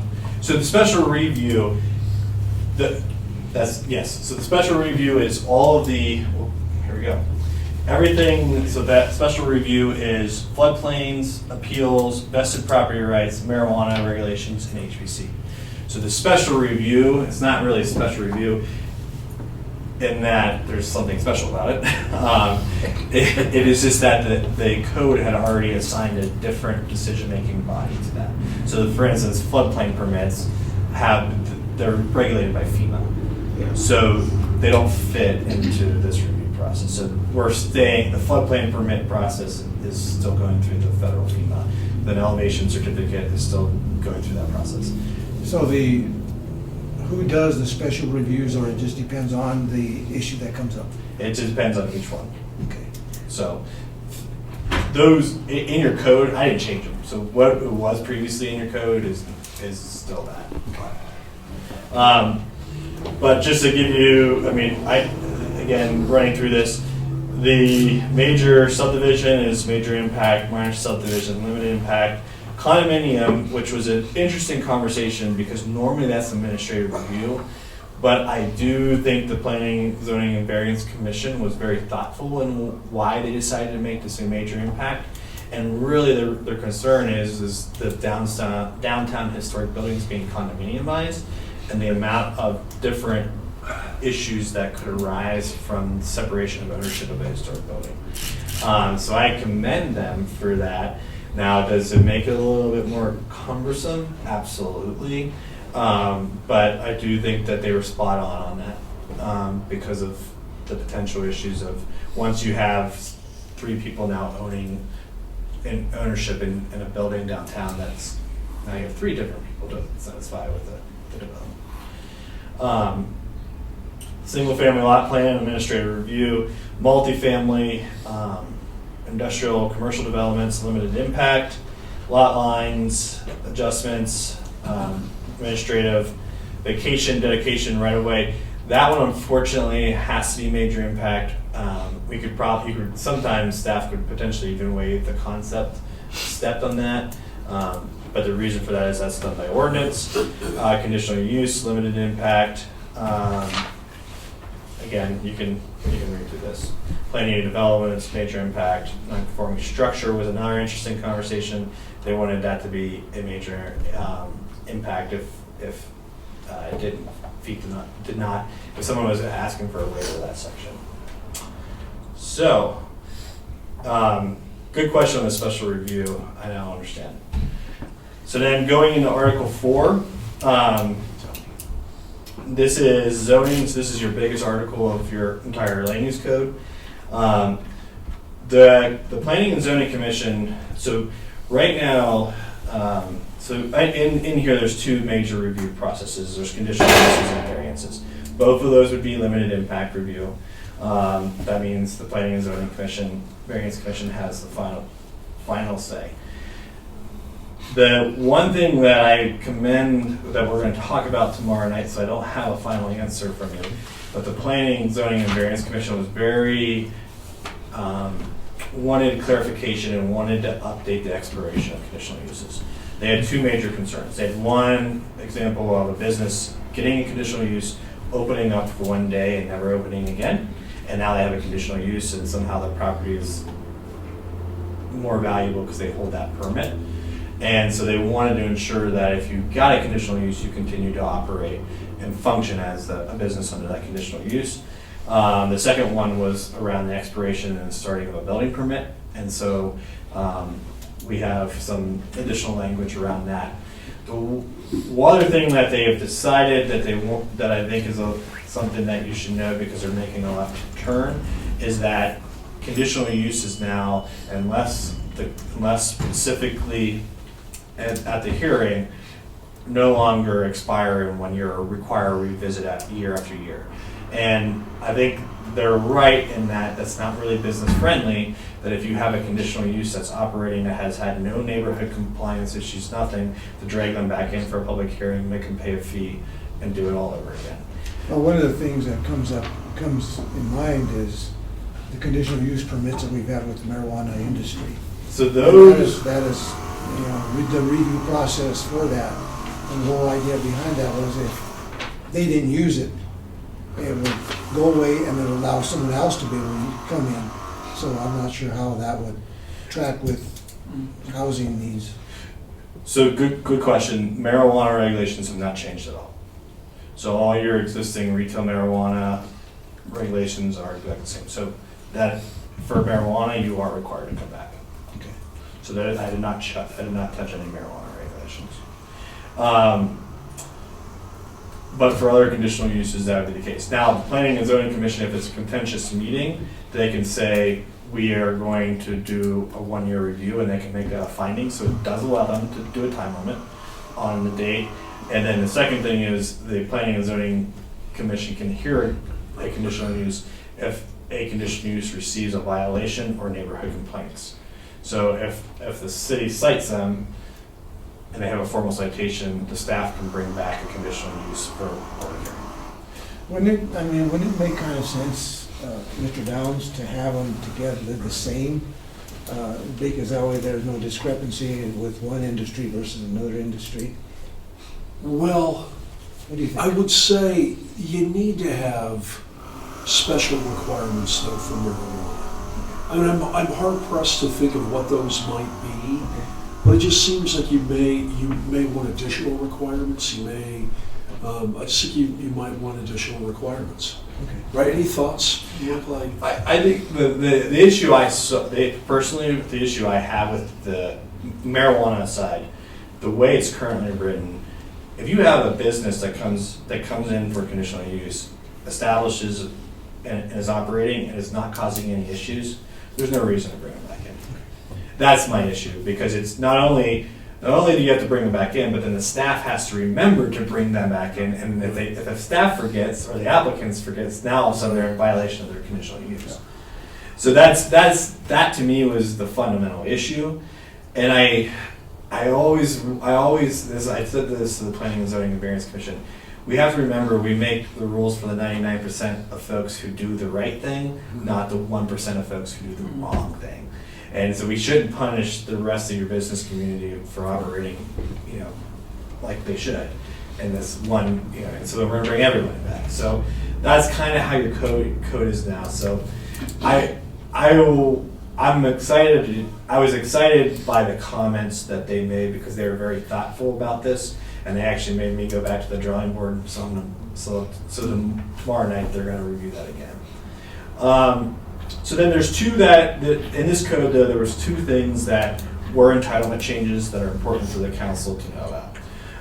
So the first one is that currently there's a footnote on one of your land use tables, and then I can just try to find it because this is going to be, let me see if I can jump to it. That if you're on an alley and you're doing an accessory structure, your setback is zero. The staff and the Planning Commission have seen a lot of issues with folks building right up on the alley with utilities, emergency access, etc. And they are suggesting with new construction to remove that allowance and just require a 5-foot setback.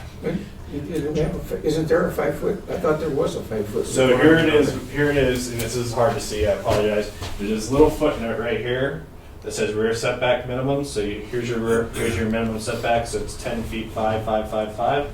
But it says no rear setback required when an alley is present. Right. For an alley, So, we can impact I have a question 5 foot about setback that. everywhere else. I'm sorry. No, that's fine, because I thought there was a. Well, so what the planning and zoning and the staff is recommending is to do away with that provision. So now it's just, if you're on an alley, your building has to be moved back 5 feet. What if you're improving a building that's already So on the alley? then you're grandfathered, and then you fall within you would either be asking for a variance or you're under the non-conforming structures, which allow you to, as long as you're not expanding footprint, like to repair it, then you're allowed to. Because we have people that want to put additions and it goes right to the alley.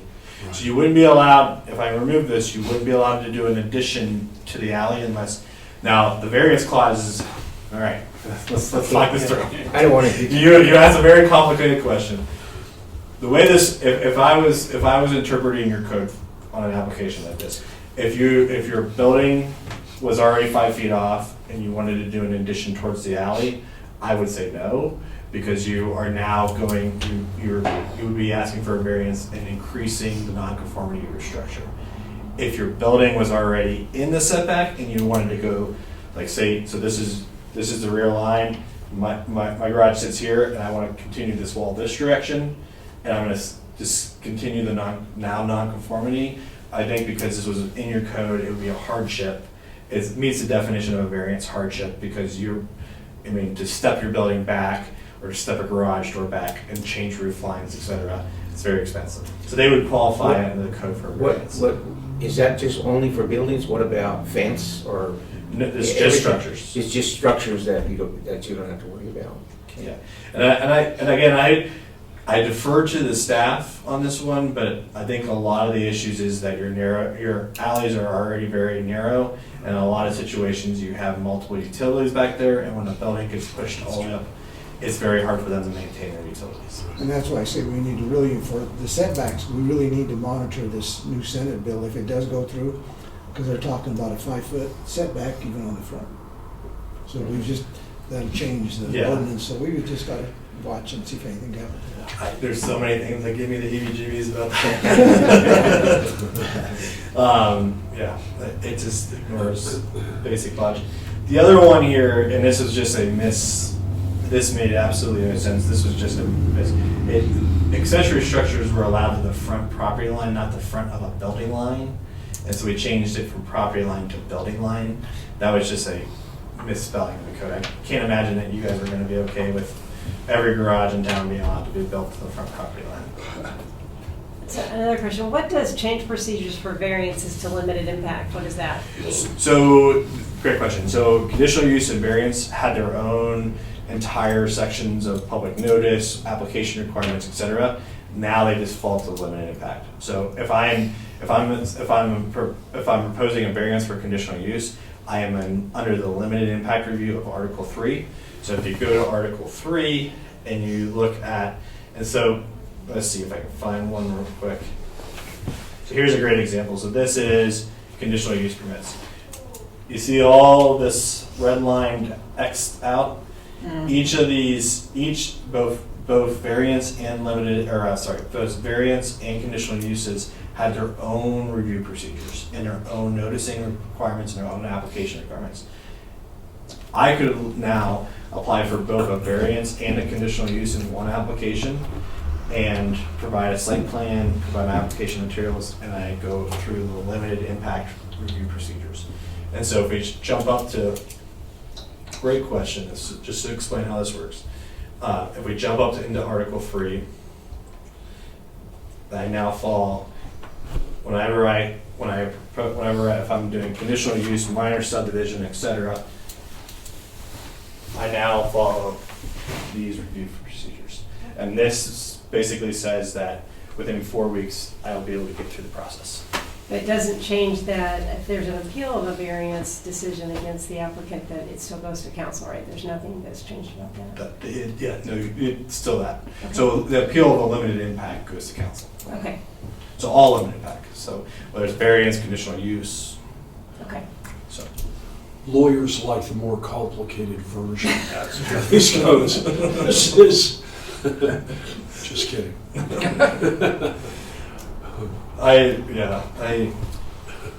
Okay. So no, this for me when I opened up your land use code the first time, and then I will say that probably the biggest lesson. It's important for like I shouldn't say a good consultant would do their job, but like I attended several planning and zoning commission meetings, and it became very clear to me that for applicants, the hardest thing was the fact that there was just separate requirements for everything. So, and as staff, I can understand too. It's like for this application, you have to submit this, but for this application, you have to submit that. And I have to notice. And it was also like, well, wait, you have to do your minor subdivision first before you can ask for your conditional use. Now they can come in and submit a whole development plan. So Article 5, which is subdivision, and I'll get to Karen's question here in just a sec, has by far the most now revisions because each subdivision procedure had its own requirements, its own submittal, so a lot line adjustment had a whole 2 pages of submittal requirements and process. Now that's administrative review. Minor subdivisions, each different kind of minor subdivision had its own review procedure, major own. And you also had preliminary plat, final plat. This has all been revised to either in a subdivision, you're either going to be an administrative review, limited impact review, or major impact review. What we did do is we created in here review standards. So one important thing to keep in mind is like conditional uses, there's certain review standards that you look at in a conditional use, traffic impact, noise impact, etc. Just like subdivision has its own review standards. So any subdivision now has a set of criteria that it must meet. And as an applicant, you would create a narrative saying, my subdivision meets X, Y, and Z. Final plat, which is the important thing for the attorney and for the county assessor, final plats have all been standardized. And so basically that section says you need a plat note for the county assessor, you need a plat note for, the clerk. You need a note for the mayor's signature, or if it's a minor, then you need a planning chair signature. So it just standardizes the plat requirements for someone to submit. And then minor versus major. So to answer your question, let's jump there.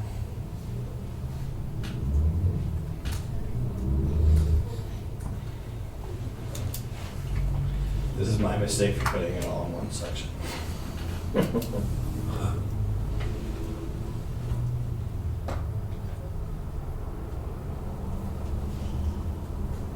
You can see, when I do this, you can see how much has been scraped.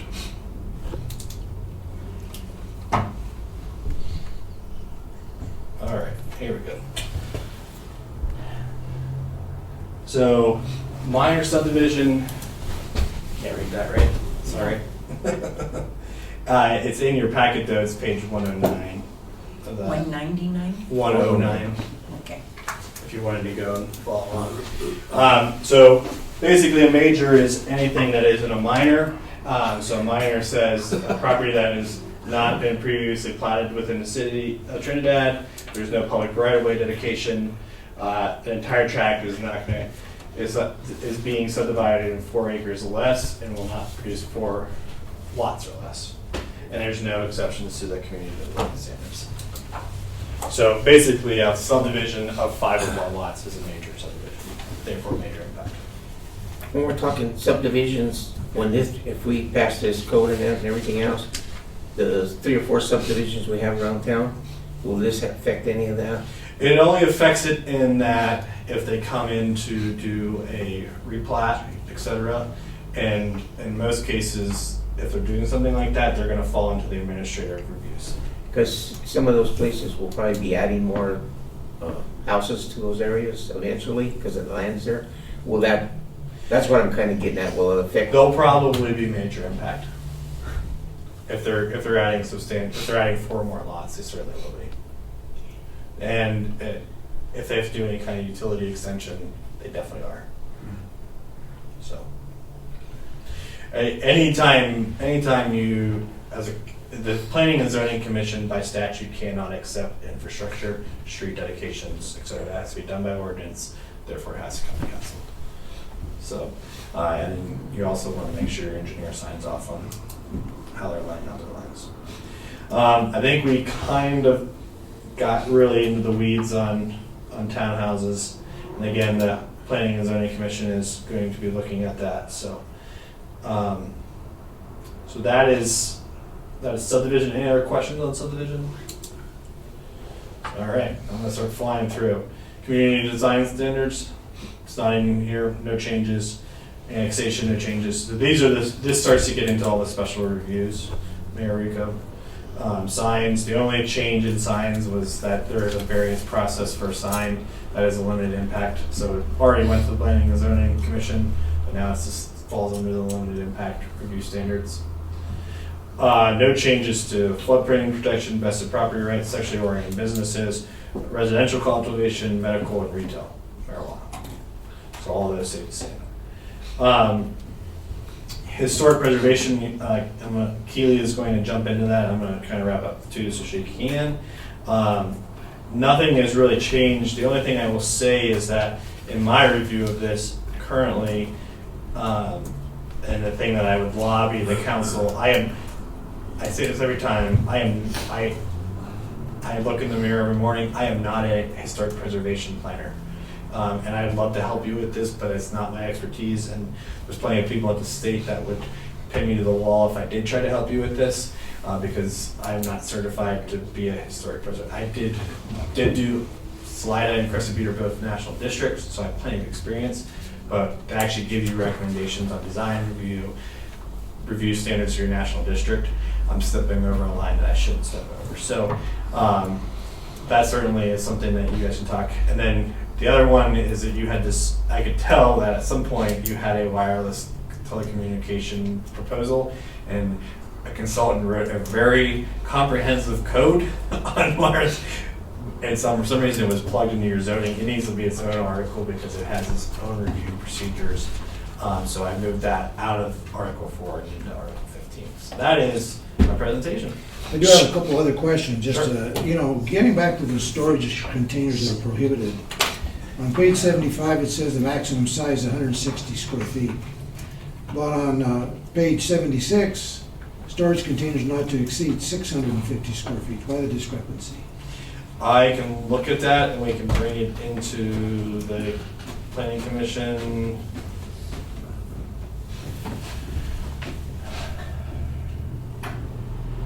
You see that?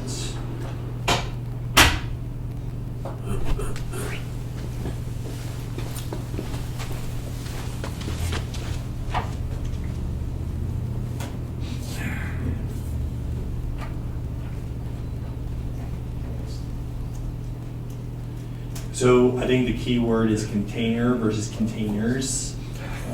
So one container could be 160. You can't have a cumulative amount of containers over 650. Okay. Here's something is that, ADUs are typically considered separate buildings. What is considered if you have an attached ADU? That's typically defined as a duplex instead of an ADU. Okay. So it's when you have an attached unit, that is like on a single family, that then elevates you to a duplex. By building code classification, it should also. The Planning and Zoning and Variance Commission, they did not want to get into ADU. We brought it up when we discussed whether or not their concern, which is right, which I completely understand, is that ADUs currently the way they were contemplated, they did when they were allowed, they were done by zone, and there are certain parts of town that were deemed to be appropriate for ADUs, and certain places they were not deemed appropriate.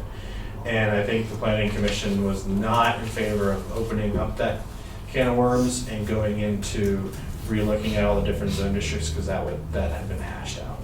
So I respected that, and I really didn't jump into them. And getting back to the storage containers, and it's about non-conforming uses of property, because that's something we've had discussion upon discussion upon discussion about.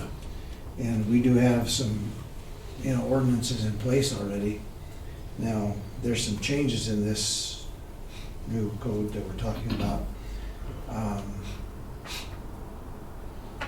How is that going to impact the current ones that are out there that are that may have to be grandfathered in? And how do we control that? Because there is an issue. So this is the issue in your code. It said inhabited, and this is way it reads. A legally inhabited / inhabitable residence. Occupied's not in there. I changed it to a legally occupied residence because the Planning and Zoning Commission brought that up. So that's the only change I made in there. And I just changed the word to occupied versus inhabited because... Which makes sense. A lot of people find things to be habitable that are really not very habitable. So you literally, the idea that the Planning and Zoning Commission wanted was that someone actually lives on the property, and it's not just a house that is habitable. Okay. And a couple other minor questions. Of course, right now, we do have a regular Board of Appeals Commission board, right? Yes. So we become now the Board of Appeals, so that Board of Appeals will be done away with? You have a Board of Adjustment and a Board of Appeals. Yeah. The Board of Adjustment stays because that's building code issues. Right. Your Board of Appeals under the current code is the council. Right. Okay. So you appeal, they appeal certain issues to city council. Yep. Correct. On page 20, I'm looking at that, and it says zone district shall mean a zoned area in which, and it says missing rest of definition. I found the rest of it. Okay. Oh, that's okay. Audrey got me I inherit the word version of this I inherited was Sky's markup, so I've since rectified that. Yeah. So That was one other item, but I just can't find it on my thing. 14-170 says item B, membership, item 2. I can't find. That's probably under the new article. I can't remember what my question was on that, but. I think that's probably under Article 2 now, because that got moved up to there. And again, the one thing I will tell you that the numbering is not correct on what I've given you, and it's because every time I change one number, it changes everything below it. So I'm going to do that once. I've tried that, made that mistake. So I'll have to scrap that because I just can't seem to find it in what I was looking at yesterday. Okay. That was it. Unless anybody else has any questions. I have one last thing. I noticed there are no community design standards that were proposed to be changed, and I kind of get the sense that the reason that P&Z didn't look at that is because that wasn't the purpose of this land use rewrite. But do you know whether or not they have any sense of whether or not they think any of that needs to be revised in the future? The one that comes up is roof pitches. Glad that never comes up. Yes. And so I think Sorry. And then the other one that is being contemplating being moved is the historic preservation. Is the design standards are actually being contemplated being moved from that article to the HBC article to provide guidance for certificate of appropriateness. Keely's going to get into that here in just a minute. But that, you're right, it was not in the context of the one thing that we really tried to do was stay in the guardrails that the council set. Okay, because I know we've had lots of conversations about screening of commercial uses and fencing, and there's no change that's proposed to any of it. And that's certainly, those are the types of things, I think now you guys got Keely on board. There's little minor amendments and stuff. If you have lists like that, I think those are easier amendments than this kind of bigger ones. Thank you. Yep. Okay. All right, I guess we bring Keely on next. Yeah, she's on the call. Thank you, Michael. Yep. Thanks, Mike. Well done, Thanks, sir. Mike. Yes, thank you, Mike. Yeah. Julie, can you share your screen now? Hi, can you hear me? Yes. Thank you. Hi. Hi there. Let's share this. Let's start. Share.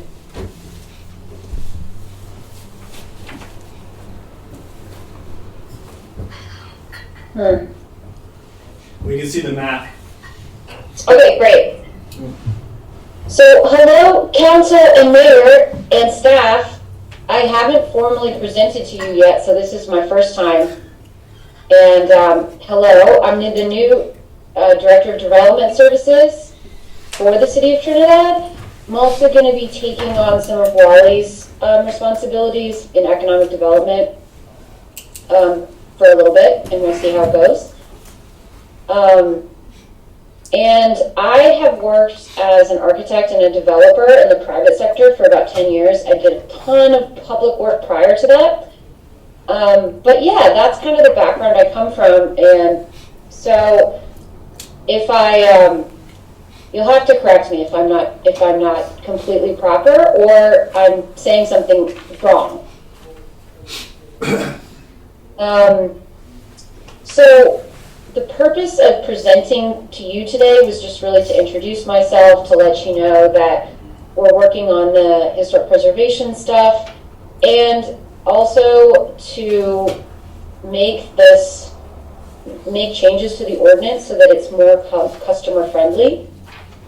Right now, it's a little bit messy just because historic preservation is so complicated to begin with. But I'd also mention that I have a master's degree in it, so I'm really intimately involved with a lot of all things historic preservation.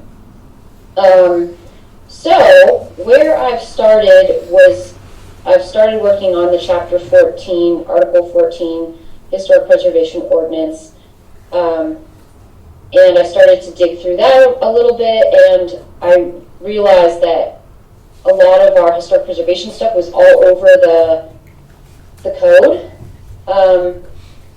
And so I'm trying to get it together and consolidate it a little bit, and I just want to make it more customer friendly, and I want somebody to be able to pick it up like a developer or customer and be able to understand what they're supposed to do. So with that being said, there's two major things I'd love to present to you today, and number one is this map. So by ordinance, we need to publish this map and keep it published, certify this map, and then keep it published and updated every year. This is a map that I've come up with in the last couple weeks. It's not final, but it's something I wanted to get on your radar sooner rather than later. What we have here is there's two boundaries that I want to bring your attention to. The first one is the red one. The red one is our zoning district. It's a historic preservation multi-use zoning district. And it's different from the legal description of the Core Zone de Trinidad, which is a national historic district. I've shown that in blue. So when you start to draw those two lines, you see that there's some conflicts, and there's a lot of properties that are in our zoning that I think we were considering part of our national historic preservation that are really not.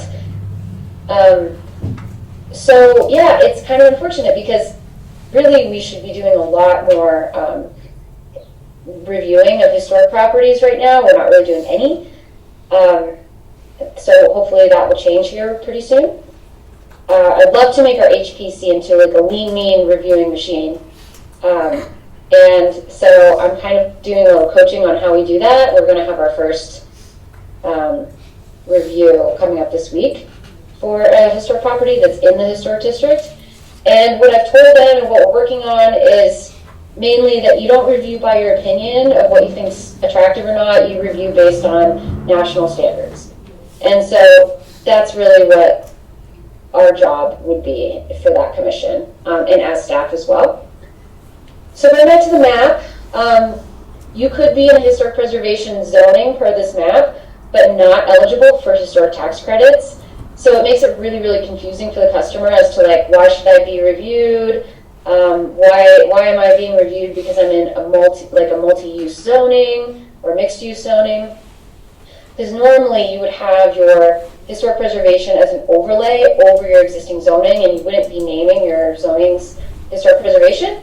So those are some things I'm trying to like kick around to planning, zoning, variance commission, HPC. You know, do we need to change the names of the zoning districts? Is it okay as they are, as long as we have like an overlay zoning that's very, very clear to the customer? Those are some ideas that we're just kind of, you know, tossing around right now.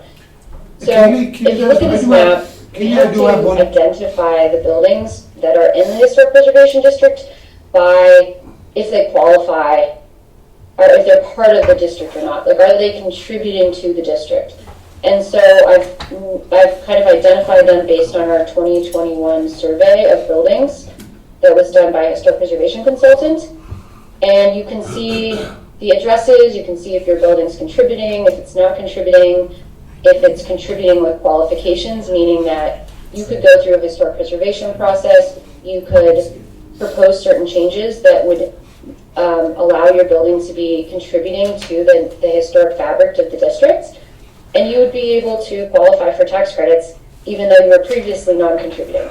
Keely? Yes. Sorry. I have a couple of questions here. One is, one of the council people brought up the question is, of course, we don't have that map in our drives right now. We'd like to have a copy of that sent to us at some point, if you would. And the second question I have, I was bringing up, you mentioned this earlier, and it's in here, about changing the designation from a historic preservation zoning change to central business district.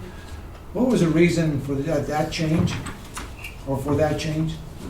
Yeah, so that's proposed. Right now we have 2 zoning districts that indicate that are named by Corazon de Trinidad. Corazon de Trinidad is a national designation. It's not a local zoning. Corazon de Trinidad is the legal description of the historic district on a national level. So, Keely, can I help you out here on that? Yeah. Sorry. So one thing I think was really important, and this is something that when the whole map came up. So if you look at the blue line, sorry, Keely's not remembering like this. The blue line is your national district. Zoning, there's a difference between historic preservation review standards and zoning. And the issue you have is that your zone district says historic preservation, so it applies, but just by the name, it implies that it's a historic district, right? And I think that's one of the rationales of why to potentially rename it. But more importantly is that the HBC looks at architecture and an architectural review, not the zoning, inside the national district. So that's where this confusion is, because you can see the red line is the actual zone of the Corazon district, whereas the actual district, which the HCC would have jurisdiction over, doesn't align. Does that make sense? It's really, and I think for that took me a hard minute to figure. Like, I was like, oh, okay, I understand the issue now, because you have a zone, because it's zoning. So zoning deals with setbacks, parking, right? The development of a property. HBC looks at the exterior renovations of a property. So they don't really take into the HBC. I mean, obviously they have to, in the back of their mind, be thinking about zoning, but really the reality of what the HBC is charged to do is to make sure that the alterations of a building comply with national standards. No, I was kind of agreeing with you, because I thought that's exactly what she was trying to say. Yeah, so the renaming of the central business district, that could be like a touchy-feely thing that the community might not like, but in theory it makes sense, because the name of the district is what's giving. So sorry, keep jumping in there. Yeah, and then I just realized recently too that there's another district that has the Corazon de Trinidad name in it that's a zoning district. It's a residential one. It's more like, I guess you could say south of the red and blue line, and it's not in the red or blue line. So it makes it even more confusing. And so, yeah, so hopefully maybe we can get to a point where we just have an overlay for historic preservation. That's what the HPC and the staff governs, and that makes it a whole lot simpler. And then within that boundary, we have, you know, buildings that are contributing to the historic nature of that district, and we have buildings that are not. So depending on if you're contributing or not, and I'll share the other thing that I've created here. New share. So you got to stop share and then reshare. Okay. And then open up another window. Yeah. Okay, let's go. So really what's going to end up happening is that if we get these to overlay, anybody who comes in to develop something in town, they're going to be faced with two different things. One is the zoning aspect of it, and also the historical component. And yeah, now that you've had, I'm talking to the mic.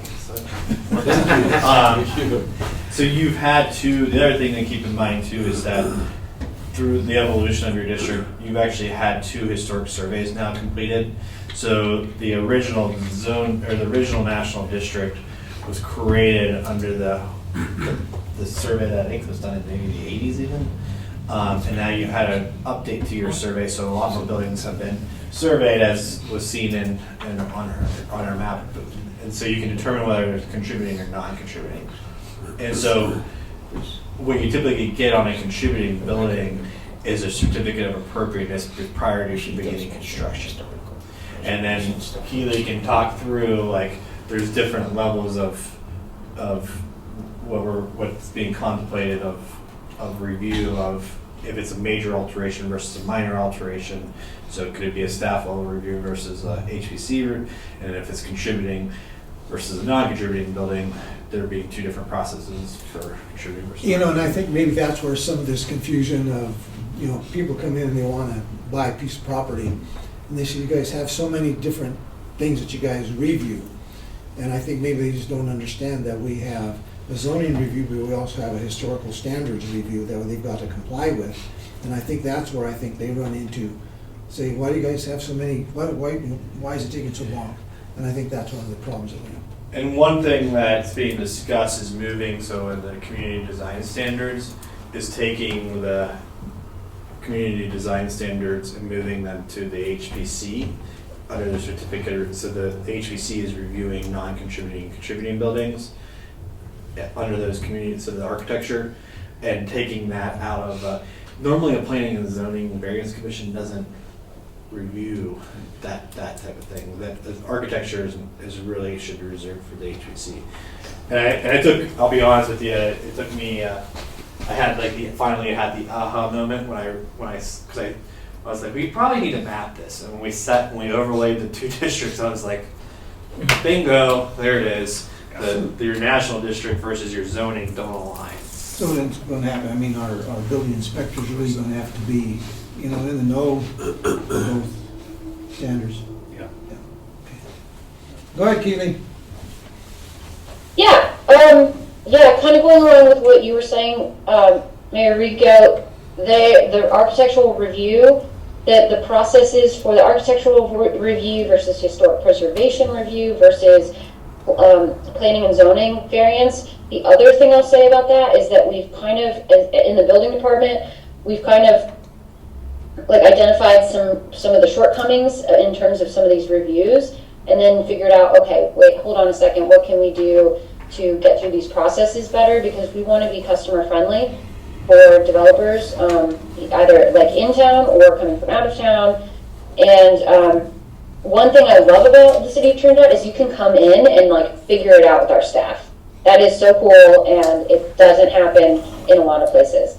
But at the same time, some of this information and the processes just need to be readily available. So, for example, historic preservation, I made this like decision tree process map, so it could be a little bit easier to digest. So maybe what we'll do is I'll use my property as an example, which is 155 East Main Street. That is like a historic building from 1888, and it's been through permitting, it'll go through some more permitting. It's on the corner of Main Street and Maple, so it's in the historic Horizon to Trinidad. Is it a contributing? So that's the first question. There's a big yellow box with arrows, and it says, is your property located within the Horizon to Trinidad National Historic District, or is it locally landmarked? So in that case, yes, it is. And so the next step is to apply for a certificate of appropriateness with the Trinidad Planning Department. Currently, we don't have that application, and we don't have that certificate right now, but we're working on that, and I think that once we finish this kind of like edit of the historic preservation, all those things will be included in that. It just makes it a lot easier on the staff, and it makes it a lot easier on the customer as well. So once that application has been filled out, also there'll be fees associated with that, probably something small. Do the proposed alterations to the property constitute a major impact to the property or the historic district? So in my case, my next permit that I'll be pulling is for the facade of my building, and the answer is yes, it does.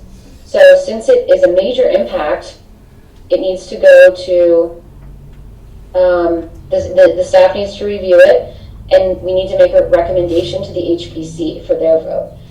And then once it goes to the HPC, they can either vote to approve the alterations as presented, or they can say, you know what, no, these do not fit the historic nature of the district. So let's say I decide, okay, well, they didn't approve it, but I want to appeal it. The Board of Appeals is City Council, so the staff would make a recommendation to City Council. They're probably not going to recommend that HPC, if HPC voted no on it, they're not going to recommend approval, so their recommendation would be no. However, the customer still has the opportunity for City Council to hear their case. And so they can vote to approve the application or not.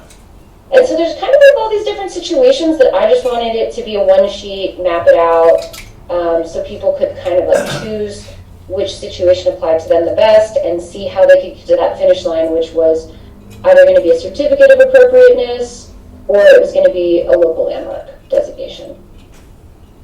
Or perhaps it's going to be no review required. If you're not in the district, if your building doesn't contribute, then and it's a minor alteration, then you probably wouldn't need to be reviewed at all. And Mayor and Council, I just wanted to, these documents that Keely has, they're kind of working documents right now, correct, Keely? So once we get them finalized, we'll get you all copies of them as soon as you can. And yeah, everything's preliminary, and it's something that is so confusing and so wordy, and I just wanted to get it in front of you as soon as possible. Yeah. And let me add to, because this actually, I kind of tricked, this is kind of my fault. I'll own it. Because I reviewed your code. Well, what came out of this is currently what's important is currently what's in your code and versus what's not in your code, and the process in which Keely's kind of gotten sandwiched into. So currently in your code, you do have standards for local landmarks.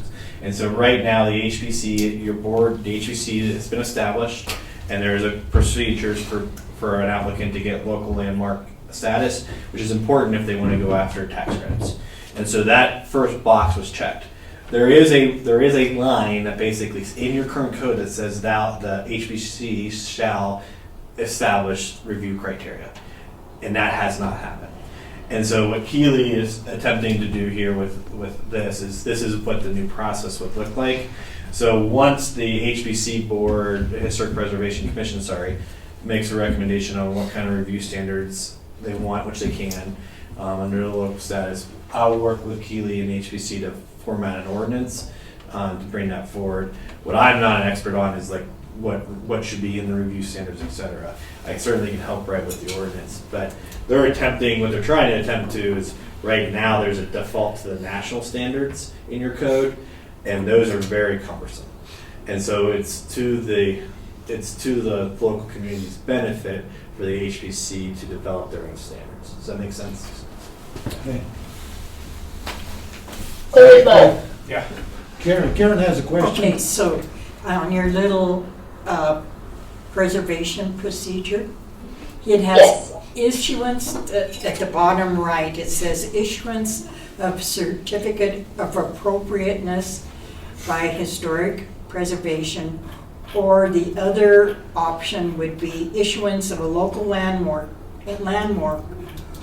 and or contributing element certificate. So what's the difference, Keely? Is there more meat to one than the other, or as far as financing and tax credits are concerned? Any one of those certifications will tell you that, receiving one of those will tell you that you're eligible for tax credits. Okay. So let's say your building is, you want your building to be a contributing element because it's in the district, but it's not under the survey, the most recent survey. What you can do is you can work with, your architect or our office to figure out what would make it contributing, and we can give you a certificate that changes the status of that survey based on the alterations that you're proposing to do. That makes you eligible to be a contributing element to the historic district, your historic building, and you can get tax credits for that. And I just want to mention also that Trinidad, the municipality that we're in, we have some of the best historic tax credits in the entire nation when you stack the federal and the state with the rural bonus. We have like a 55% back on all of your expenditures. Wow. And the other thing that so you have your district, and then your HPC also has the ability to do local landmarks. So the other one, Keely, maybe you can talk to is, so if you're a building that is outside the national district, you can apply to the HPC to be a local landmark and therefore eligible for tax credits, right? Yes. So that's the other big rule. But then if you are a local landmark, then you fall into the certificate of appropriateness guidelines, or what will be. So you'll have to follow through on those. Keely, does any of this change the general procedure that a developer has to go through if they're trying to build or change some building in the historic district with regard to planning and zoning review? Because they're the ones who apply the standards for what the building looks like, correct? This doesn't seem to affect that at all. This is just if somebody wants one of these certificates or this acknowledgement, is that right? Michael, you want to go? Why not just stay up here, Mike? Well, I'm trying, I'm crossing over the line I shouldn't cross, but I'm going to. I'm making it clear that I shouldn't be doing it, right? But I'm trying to help because I'm just trying to help you out here. What will happen is by the HPC creating a certificate of appropriateness procedure, we will remove what was the loosey-goosey standards that are under Article 6, which is the Community Design Standards, which you brought up. Those will be moved into the HPC for the Corazon District. Okay, so when someone comes in and says, I bought a building and it's in the district, I want to do this to it, HBC will now look at what their finishes are going to be? So this process would be that there basically would be two parallel processes. The staff would receive your application, there would be a design review by HBC, and there would be a zoning review by staff. And if any of those zoning, if for instance you trigger a conditional use application, etc., typically you take the zoning application first before the developer goes into the design review. Because you'd want to know that, for instance, like the use of the building could impact exiting, so you might need an extra door, etc. So you want to ensure that you get your zoning correct before you go through your HBC. And just from a practical process of how you go about developing plans, that is, you normally start with floor plans and site planning as an exercise. So that's where you figure out your zoning before you get into elevations and materials, etc. So when we get to the point where we're finishing the ordinance, we are going to have to pay kind of attention to the procedures to make sure it is not cumbersome for applicants. Okay. Does that make it's But for her, right? well, I feel for this being kind of like this kind of being dropped on Keely, because when I read the ordinance and then the first thing I said is we need to do a map, and that map is by no, they went through, the staff has gone through, again because of me, gone through binders probably this high of every building in downtown and just gone through and figured out if they're contributing or not contributing. And then that's when we figured out that the district and the zoning didn't overlay. So there's been a process of discovery. The HBC though, and Keely has been working with them. They and Chris as well.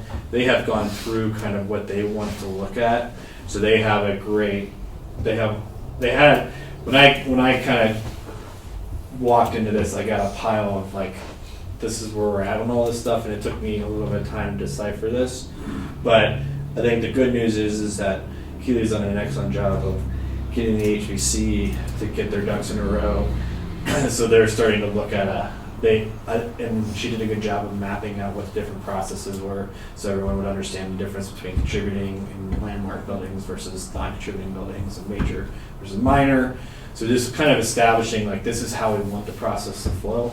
So we'll get there with the actual ordinance once, and I certainly can assist with writing an ordinance, but the review standards and et cetera is where I'm not comfortable, which Keely is actually has a master's degree in, which is great. So it's been a good partnership. What else do you have for us, Keely? That was it. I just wanted to throw a whole bunch of stuff at you and then introduce myself. You did great. And I do want to mention, Keely did present these ideas to HPC already, and so we got some good feedback from them already as well. Good. Okay. Well, looking forward to whatever changes you have forthcoming, so. We'll Yeah, a see. lot of it is not even that very many ordinance changes. It's just kind of taking what we have and putting it in one spot and then making it as clear as possible for anybody who wants to invest in our historic fabric. So. And I think that's the biggest thing, anything that we do is getting better clarity on everything or anything. That's important to lessen confusion out there. Okay. Yeah. Anything else? Any items for future work sessions that you're thinking about? Mr. Bowen, anything? Not off the top of my head. Jeremy? No, sir. Okay, Frank? Nothing right Anything? now. Thanks. The one thing I was going to mention, like I said, as you guys probably are pretty well aware already, been staying on top of this Senate Bill 213. It's causing a lot of headaches. They did have over 300 people sign up last week to present with letters and everything. There were over 500.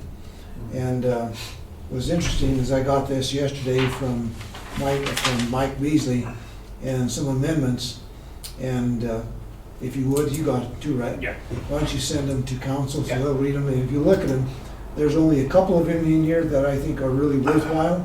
The rest of it is just a bunch of junk, honestly. And matter of fact, I talked to Steve about this, and he was in agreement with me. But it's just, how can you have that much presentation, and within 2 days, they come out with all these other amendment recommendations? Yeah.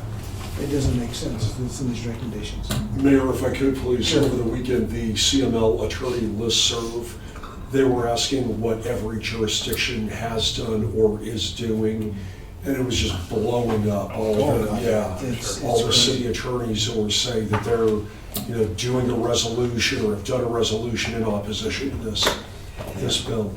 So I really don't know what's gonna happen to it, if it'll make the cut even, because they have till, was it May the 10th is their Yeah. final day unless they, Yeah. government 8 extends more it. days, something like Excuse that. me, Oh, Mayor. yeah. Where exactly is it in the process?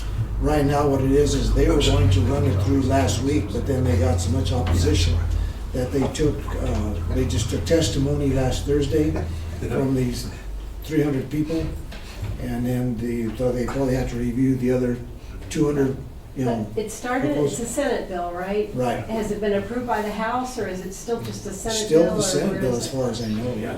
Okay. So if it's so absurd, why are they spending so much time on it? I mean, Right. that was Michael's I don't know. statement. You know, if it got this far, yeah, we should be concerned that it Yeah, we need to be continues. concerned, that's why I keep, trying to stay on top of it. Yes. And Mayor and Council, I mean, we just want to be careful, we're not getting into a discussion on this. But Oh, yeah. just to add a couple of points of context, the governor is very much pushing this, and no one's 100% sure why. And then we feel like there's a lot of private interest in this as well. There is. Oh, yeah. Okay. He must have interest in it. Okay, all right, I have a question. sure. Not with anything about work session, but, you know, with Keely's presentation, it sure would be nice for us to have access to these Oh. screens. Is that possible? Yeah, That's true, huh? Yeah.